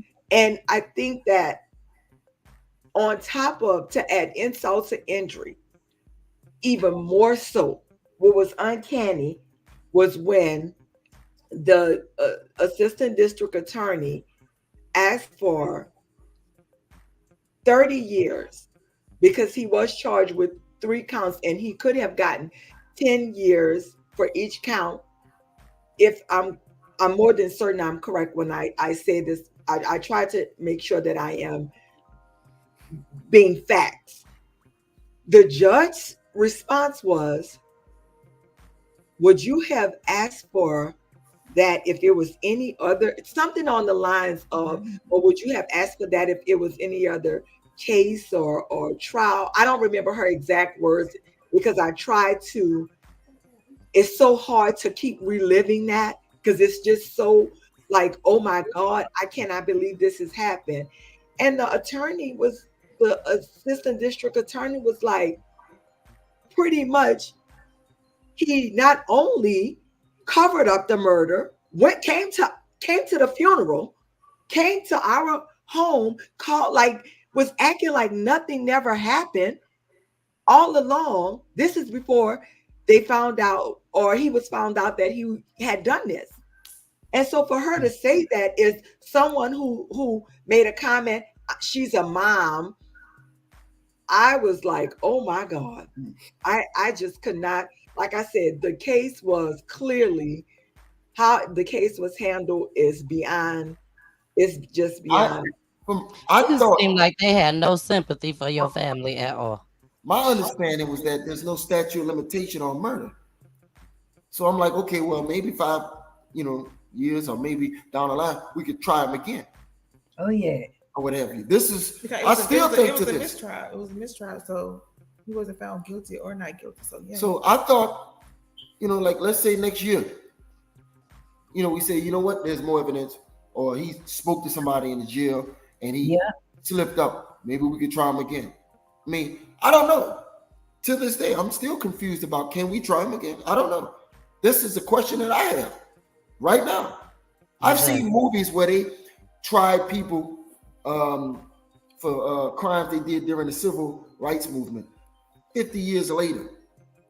Like, could they say there's no statute of limitation on murder? So I still have that question. Can we try him again? Or do the states say, oh, we don't want to spend the state's money, or we just don't want to spend the time? Like, this is what y'all do for a living. It's not like y'all spending millions of dollars of resources to do this. Exactly. The right attorney could say, man, listen, this guy confessed to a degree. He burned the car. He threw the gun away. He confessed. Thank you, just get the right jury. That's what it sounds like. They just need another jury. The right jury. And I think the reason I say the law is funny, because both attorneys got to pick the jury. They got like 60 people, and you got to pick 12 out of the 60 or whatever. Yeah. They strategically, like a chess. Anybody who know how to play chess know it's about the right move you make. They strategically pick older Caucasian people with younger Black people. Like, they knew it was going to be some conflict. They knew. Like, both times, just get the right jury so we can get a conviction. And it appears that they strategically picked both times a jury that was going to be at conflict with one another. Why wasn't that talked about? Why didn't y'all say, okay, the guy was already in jail for a 9mm and a stolen car? That played to his character. They did not want none of the juries to know. That's like saying, okay, this guy got arrested for molesting children, but don't tell him that he got arrested 10 years ago 3 times for molesting children and got off. Don't tell a jury that. Why? Shoot, that's a key. We need to know that. This guy is a repeated pedophile. Exactly. They did not want the jury to know certain things. And not to mention, he lied about every single thing. The only thing that he admitted to us when he knew that they had proof. That's the When they only time. showed So, him whatever that they had else proof. that we would have had proof of, he would have admitted to that too. If they would have kept going a little further, they would have found some more discoveries, and he would have admitted to that too. He only admitted when he knew his back was against the wall. They didn't listen. So everything they brought to him, he had did. So how? I mean, don't stop there. The more you get, the more he gonna admit, because he know his back was against the wall. He knew he was lying about everything. It's so true. You're right about that. They didn't work hard to convict. Like the stuff he got convicted for is the stuff he admitted to. It's not like y'all worked hard to do anything. Y'all didn't find stuff. He got convicted for the stuff he admitted. Let's dig a little deeper. Put some pressure on him. Multiple gunshot wounds at the scene of the crime. Come on, man. He admitted to getting rid of the gun. So this your friend. You saying your friend, you going to the park with your friend and all this happened. This is why I say multiple people, I know for a fact, can't put my hands on it, was involved. After they subpoenaed his cell phone records and they showed him moving at the rate that he was moving from the park, from here, from there, changing the clothes. Why isn't this spoke about? I mean, you don't even have to be a detective to say, oh man, this guy guilty. Him and somebody else is guilty. There's other people involved. But I guess it wasn't a big enough case, so I guess, she was the wrong color. Even a medical examiner. We don't even want to talk about her. I saw her testimony as well. Oh yeah, Carol. Yeah, I saw her testimony. It's just sad. It's sad that they would do another young black lady like this. And this is the people that we supposed to put, our trust into, and trust that they will do the right thing. So it's just very, very unfortunate. Very unfortunate. We are gonna go into our commercial break. I hope y'all know that TORI is always with y'all. Always. Sometimes you may get little signs that show y'all that, yep, she's here. There she goes. She's right here watching over us. So there's a video that I want to play for our commercial break. I found it today. I thought it was just amazing. Grandma, you gonna love this, girl. You gonna love this. So here we go. And then after this, we're gonna go straight into our commercial break. When we come back, baby, it's tribute time. Here we go. Some of these rocks up. I'm gonna take some of these rocks up. I'm just trying to get a little idea how many more I need to get to go around your thing, and we're gonna come back out here and we're gonna hook it up for you, baby. We're gonna hook it up. Make it spin for me. Make it spin for me, Alex. Make it spin. You know I'm here. Happy birthday to you. Happy birthday, happy birthday, happy birthday to you. 32, boy. Yeah, that's what I'm talking about. There go my boy right now. Happy birthday to you. Happy birthday, happy birthday, happy birthday to you. It's your birthday. Get busy. It's your birthday. Yes, baby, it's your birthday today. And I will rejoice. Okay. That's what I'm talking about, son. Happy birthday to you. Ain't no wind blowing. Ain't no trees blowing. Won't he do it? Make it spin, boy. Make it stop. Stop. Stop it. God, I miss you. I know it's you. Make it spin, Alex. I miss you. Oh, I miss you. God, I miss you. God, I miss you. Oh, I miss you. Oh, you are so missed. Everybody misses you.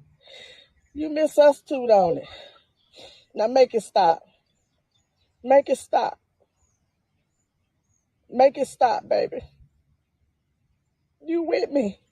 Make it spin if you with me. Wherever I go, make it spin, please. If you with me, wherever I go, make it spin for me.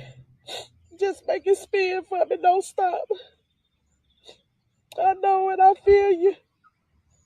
I feel you. Some of these rocks up. I'm gonna take some of these rocks up. Hey y'all, it's your girl, the missus with the kisses, baby. Mwah. Thank y'all so much for joining me and Jason tonight. Thank you, thank you, thank you. And if we got a special guest, thank you, special guest. I thank you for coming, sharing your story. But y'all make sure y'all watch us each and every Wednesday, okay? Each and every Wednesday, 9 o'clock p.m. Eastern Time. Where you said? You said where? Roku TV. Roku TV, Facebook, YouTube, and also Twitch, baby. Twitch. Make sure you subscribe to my YouTube channel, Peachy Tea Time spelled with a Y. And make sure you also follow me on all the other platforms just as well. Thank you so much for joining us each and every Wednesday, 9 o'clock p.m. Eastern Time. Back to the show we go, baby. We going back. Bye. All right, y'all. We are back. I thought that was just something very special to play for the family. Grandma was just down there just to smile. And she know what's going on, baby. She know what's going on. She may know a little bit more than us, but I could tell that was nothing but God. That young lady that was on that video, I literally found the video today, this evening, and I said, oh, I wonder if I could find her. I literally looked for her, y'all, and I found her. I did find her. I'm hoping that she's watching right now. I sent her the link, tell her to come on through, and I am going to see if she could be a guest on the show. Her son was murdered. He was shot, I do believe, 3 times. Just so happened while I was looking for her grandma, while she was on live on TikTok telling the story while I was looking for her. And I said, this ain't nothing but God. So hopefully we'll be able to get her on the show soon just as well.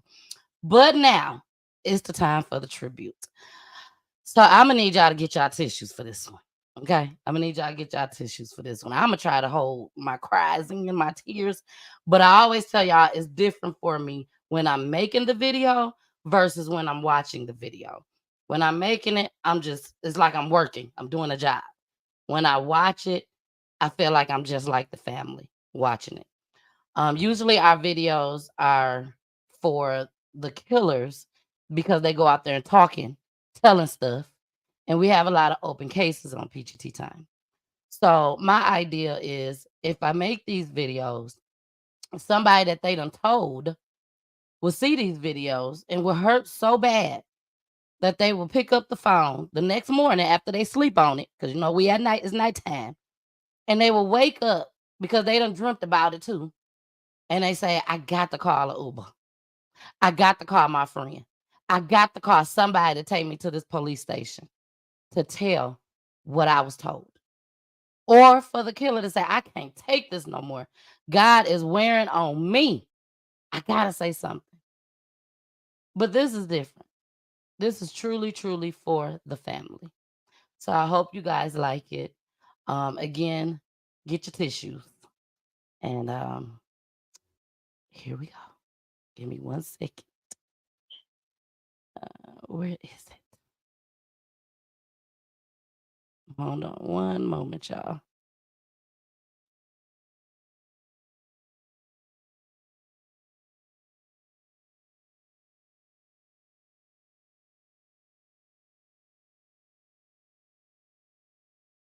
Hey y'all, it's your girl, the missus with the kisses, baby. Mwah.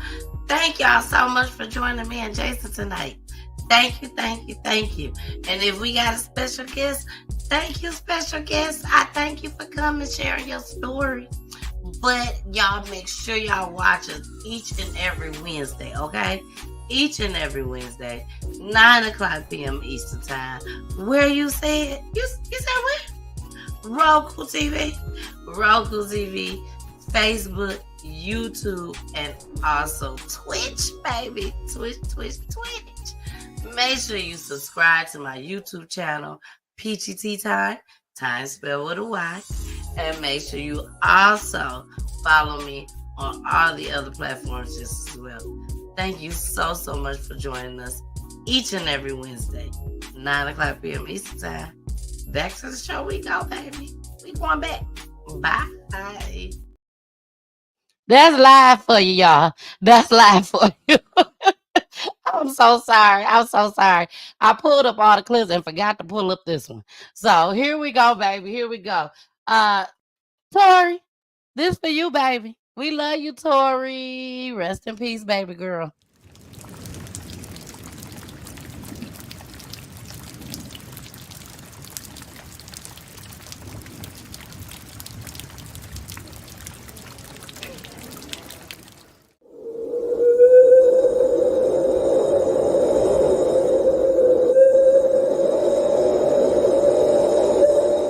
All I hear is raindrops falling on the rooftop. Oh, baby, tell me why'd you have to go?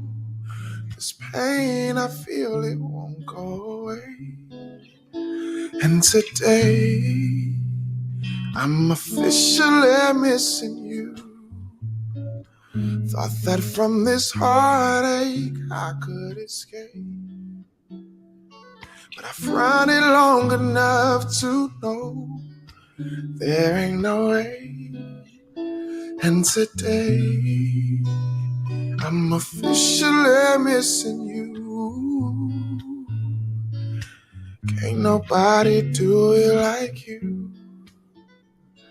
And every little thing you do, hey baby, said it stays on my mind. And I'm officially, all I do is lay around 2 years full of tears from looking at your face on the wall.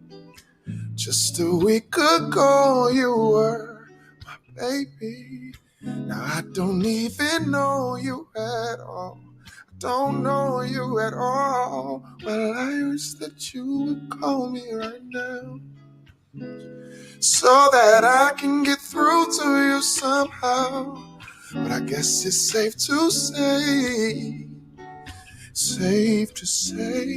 that I'm officially missing you. 'Cause can't nobody do it like you. And every little thing you do, hey baby, said it stays on my mind. And I'm officially, well, I thought I could just get over you, but it seems it's something I just can't do. From the way that you hold me to the sweet things you told me, I just can't find a way to let go of you. 'Cause can't nobody do it like you. And every little thing you do, hey baby, said it stays on my mind. And I'm officially disappeared.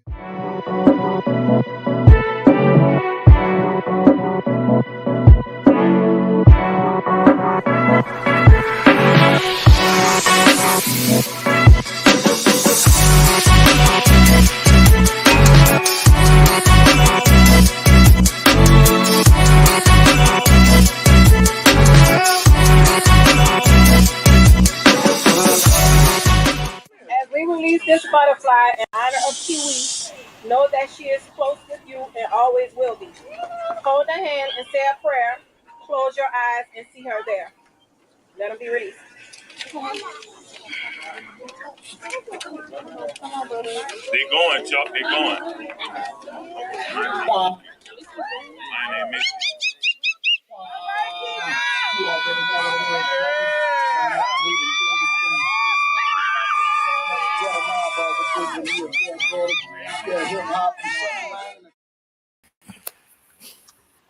All right, we are back. Look at Grandma over there. Did I do a good job, Grandma? Did I do a good job? You never do it again. You did that. Thank you. Thank you Lord. so much. Yeah. Thank you. And you all will get a copy of Thank this. you. As soon as the show is over, I'll be sending it to your emails. I know this is hard. I know this is so hard. Tam, my heart is out with you, girl. I know this is hard. But I wanted to make sure that I had something from Peachy Tea Time that you guys could keep forever. Yes. I know a lot of people probably, Teresa, have made tributes, videos and stuff for you. But I really wanted to put my all in all into this. You did that. Thank you. Thank you. Is there anything that you all want to say? I'm gonna start with one person at a time, and then Tori and Teresa. I'm gonna let you guys end the show. I always let my guests end the show. So, and I'm gonna tell you guys what I want you guys to say.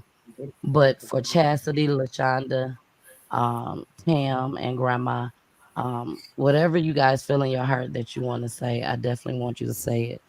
I'm going to pull everyone down because we have came to the end of the show. I'm going to pull everyone down. I'm going to pull you all back up one by one. We're going to start with Chastity, and then we will come to Auntie LaShonda. Then we will come to Tam and Grandma, and then we will end the show with Mom and Dad. So here we go. All right, Chastity, you got to come on mute. Now, Chastity, is there anything that you want to say before we close out the show? Watching the video, it was a beautiful video. We've seen a lot of tributes, but this is a little surreal because we was actually able to kind of, it wasn't just pictures, it was her like physically, like for a minute, like I forgot that she wasn't with us. I appreciate you allowing us to come on here. Chastity, we're gonna bring you down. We're gonna bring Chastity down. Chastity, you're so welcome. This is why I do what I do. This is why I do what I do. A lot of people just don't get it. You know, they question, why did you do this? Why did you do that? Why you always show crime? Why? And the only thing I can tell y'all is God. God directed me to do this. Nobody else but him. So we're going to bring Auntie LaShonda up because y'all know I go on and on and on. So Auntie LaShonda, is there anything that you want to say since we have come to the end of the show? I just want to thank you again for allowing us to come and share our story and sharing our grief. Again, this is a never-ending pain for our family, although we have a lot of wonderful memories to reflect back on. And I just want anybody out there, just enjoy your loved ones while you can, because you never know when your last moment is going to be with them. So live each day like it's going to be your last time seeing them, so you can leave a impressionable mark and impressionable memory. Exactly. Well, Shonda, thank you for coming, and thank you for trusting me with your niece story as well, because you and Chastity and Tam could have told Teresa and Tori, no, We don't know her. We ain't finna go on her show. So thank you for pushing them to come on just as well. It may not be complete healing, but I assure you, come tomorrow morning, you'll feel a little bit better. Just a little bit better. Okay? So I'm gonna go ahead and I'm pull you down. And next we're gonna bring up Tam and Grandma. So Tam, let's start with you. Is there anything you want to say before we leave tonight? This is, oof. Like I said, I don't think it hit me until it was right before time to get on the show. But again, God bless you. Thank you so much for this opportunity with us being able to share in your space of how the impact this has had on us with the loss of our tragic loss of our baby. And I just love and miss her so much. And the video was awesome. The video was awesome. Thank you. Yes. You're welcome. You're so welcome. Grandma? Yes. At first I want to tell you, girl, you did that. Thank you. Thank you. And to show you my gratitude, I know Teresa has your phone number. Yes, you yes. put your request into Teresa. I don't know if she mentioned it to you. Oh, I don't even know if you eat it, but if you like bread pudding, yes, I do. make bread pudding with a rum sauce that'll knock you off your feet. Oh, baby, I'm ready. I'm ready for it. Put your request in, and I'm gonna cook you something. How about that? I'm gonna cook Thank you you something. so much. You can get you a taste of New Orleans. Baby, I'm coming to pick it up too, because I ain't found some job. But Put in your request. Thank you so much. I really appreciate it. Thank you. And I'm honored to have you here because you are the foundation. You're the foundation of everyone on here tonight. Oh, yeah. When Teresa told me you was coming, I was like, oh my gosh, I gotta make sure I do everything right. I can't be doing all that cussing and stuff. I gotta make sure I keep it cute, But at the same time, God spoke over me. Yeah. And he told me, be yourself. Yeah. Do you. Yeah. And grandma gonna love every bit of it. Yes. And I'm happy. I'm so happy that I was able to make you smile tonight. Oh, so yeah. Oh, yeah. And trust me when I tell you, I did not have to be encouraged to do this. Anything dealing with KIWI, job, roll my hospital bed. Look, roll my hospital bed over there. I'm going. I know that's right. Yes, ma'am. I know that's right. And I know I can tell by this family that she was so loved. Yes. She was totally loved. And like Dad said down there, it's a whole bunch of us. It's a bunch of y'all, So for y'all to come on and support them through this is just amazing, amazing, amazing. So, and I thank y'all for being here. And again, Grandma, thank you for trusting me with KIWI's story. Okay. Absolutely. Yes. All right. So I'm gonna pull you guys down. And if you all can please stay up just for like 2 seconds, 2 minutes after I end the broadcast. And then because I want to talk to you all just for a hot second. Now, Mom and Dad, like I said, I always let my guests end the show.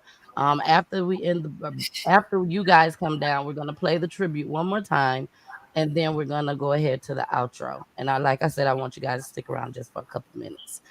But I want you guys, this is what I want you to do. I want you guys to take the time to talk to TORI. Okay? If there's one more thing that you can say to TORI, what would it be? That's what I want you to do. I want you to relax, just whatever comes to your heart, whatever comes to your mind, whatever God leads you to say. That's what I want you to do. And Teresa, I want you to go first. And the reason why I want dad to go second, because every video that I saw seemed like dad was right there. You know, mom was there too, but it's very rare that you see dad right there in the forefront. So, dad, I want you to really think about what you're going to say, and I want you to close us out. But I want you both to talk to Tori. So, I'm going to pull myself down. It'll just be the two of y'all on the screen. And here we go. Y'all don't need to know anything about Peach Tea Time. Y'all already know tonight is about this family. Okay? So one more thing. When you're done, put that church finger up, please. That's how I know y'all done. Okay.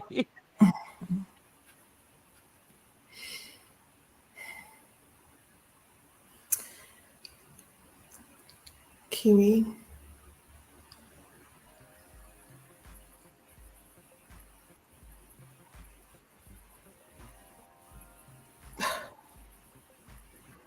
Take it there. Tell how proud you are about all of the people who we see. And they tell us how she impacted them. From the mail lady, people at the store. Tell her. She impacted people like Jesus. And for her to be gone at such a young age, we proud of her. God wanted her. Even though we want her, tell her how proud we are of her. And she. Kiwi, you know we're proud of you. We miss you so much.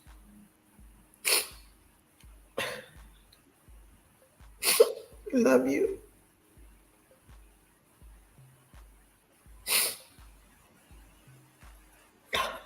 Every single day I think about you.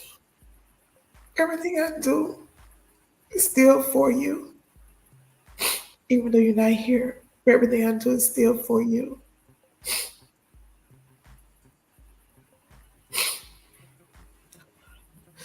And we love you. I wish you can come give me and your dad another kissy cool, another hug.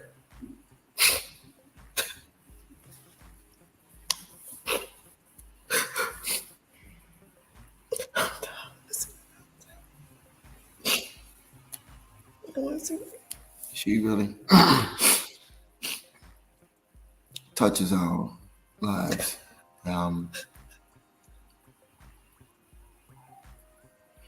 Like Jesus, she's just impacted a lot of people's lives, and we're proud of her. And as much as we wish she was here right now, we know she's in a better place. We talk to her, and we know she hears. We know she walks with us. We know that she keeps us whole, even with the void that we have in our hearts.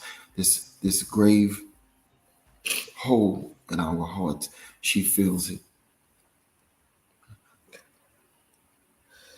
Words can't express the pain,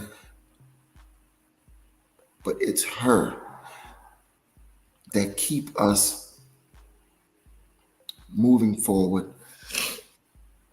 putting a smile on our face, and knowing that we have a purpose to keep her name alive, knowing that we have to move forward, knowing that we have to stay strong. I thank her for instilling in us the strength to hold on, not only to inspire each other, but to inspire other people. I want to thank you for being the historian that you are, because believe it or not, God instills a talent in all people, and what you're doing with this platform is equivalent to the Bible. See how the Bible inspires people and all of the stories in it and how powerful it is. This is what God wants. He wants us to keep names alive for those people who have touched the lives of so many people. The sacrifice that Jesus made defines somewhat of what we're going through. And I know that we'll never be able to get over this hurt because we want our baby back, but this is where we are. And I just want Kiwi to know that we will never let her name be vanished. She's a Lang, and the Lang name is going to stay strong. TORI name is going to live forever as long as we got breath in our lungs, and as long as we here and we're able to meet people like you with the platform and people who understand how important it is to keep the stories alive. I just wanted to know we miss her so much. And we're going to express our love for her in all that we do. It's hard because we human beings at the end of the day.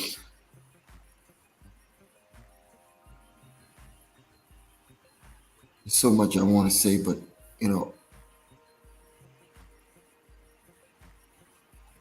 just want to express our love through our actions and through the things that we do, in honor of her name.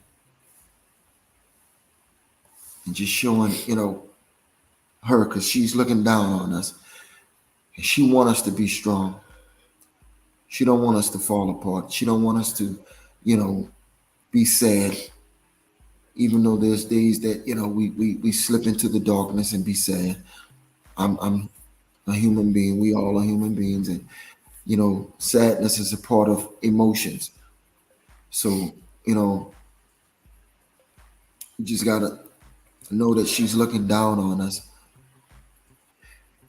And doing things in her honor is one of the things that keep us moving forward.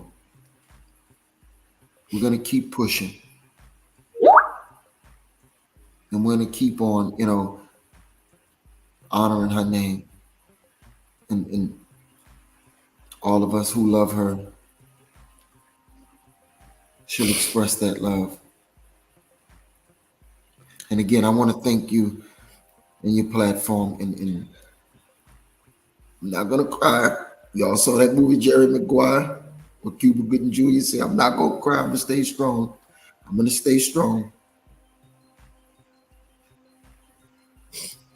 Thank you. And we thank you so much. You're so welcome. You're so welcome. Before I go into this tribute, my mom is a big fan of my show. She watches all the shows. Her comment didn't pop up, but I could see it on my phone. She said, "This is a beautiful tribute for family members. Heavenly Father, please heal this family broken heart. Keep trusting and keeping your faith in God. One day, I pray that God will grant you all victory." So that's from my mom. All right, y'all. We have came to the ending of the show. I love you guys so much, Teresa and Tori. Thank you again for trusting me with your baby's story. And I will definitely stay in contact with you all. You don't have to worry about that at all. Me and Teresa talked about some things that I'm gonna try and work on just as well, Teresa. So please let your family know that I'm going to, get into connections with some people to see if we can get that device back to you. Okay. Thank you. All right. You're welcome. All right, y'all. We are out of here. We are out of here. Thank you all so much for joining us tonight. I will see you all on Friday. with me and my husband. We talk about love and relationships on Fridays and also crime. So be prepared for that if this is your first time joining Peachy Tea Time. Nicole, I see you out there, girl. Thank you for joining, and thank everyone for joining. It was so many people out there. Usually I do roll calls and all of that, but tonight was strictly for the family tonight. So here we go. The tribute one more again. And we'll see y'all on Friday. I love you guys. Bye.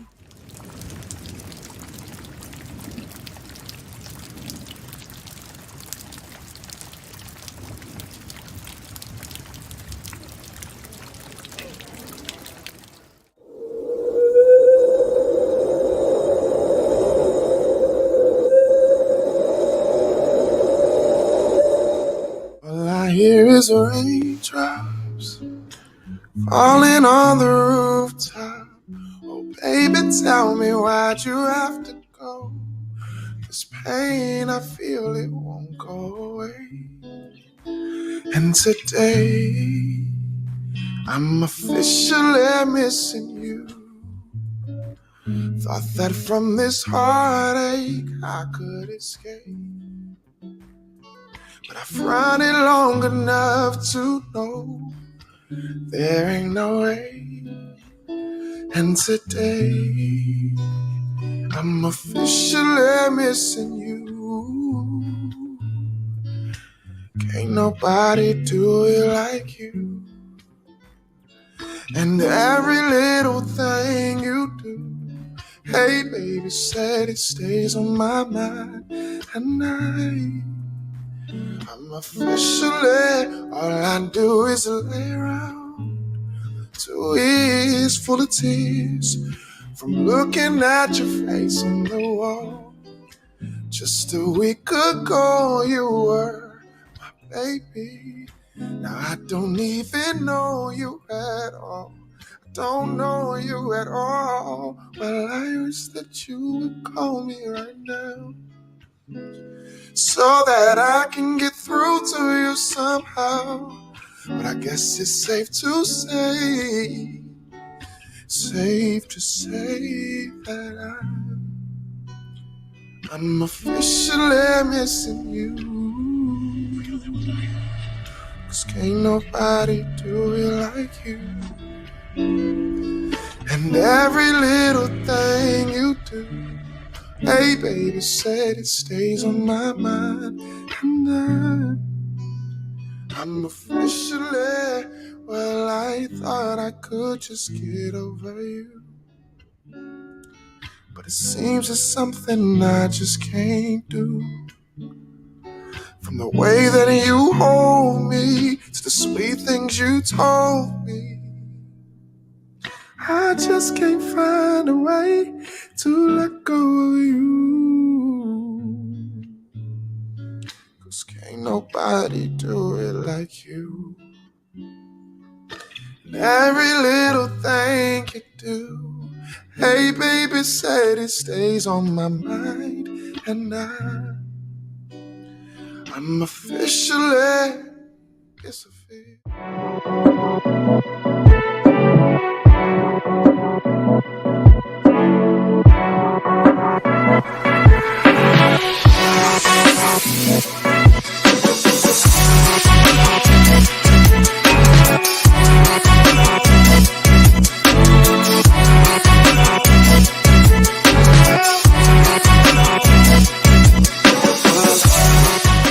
As we release this butterfly in honor of Kiwi, know that she is close with you and always will be. Hold her hand and say a prayer. Close your eyes and see her there. Let them be released.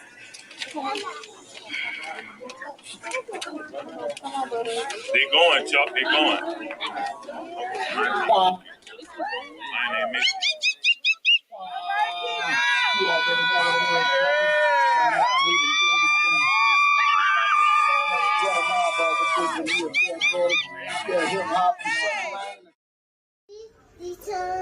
Peachy Tea Time.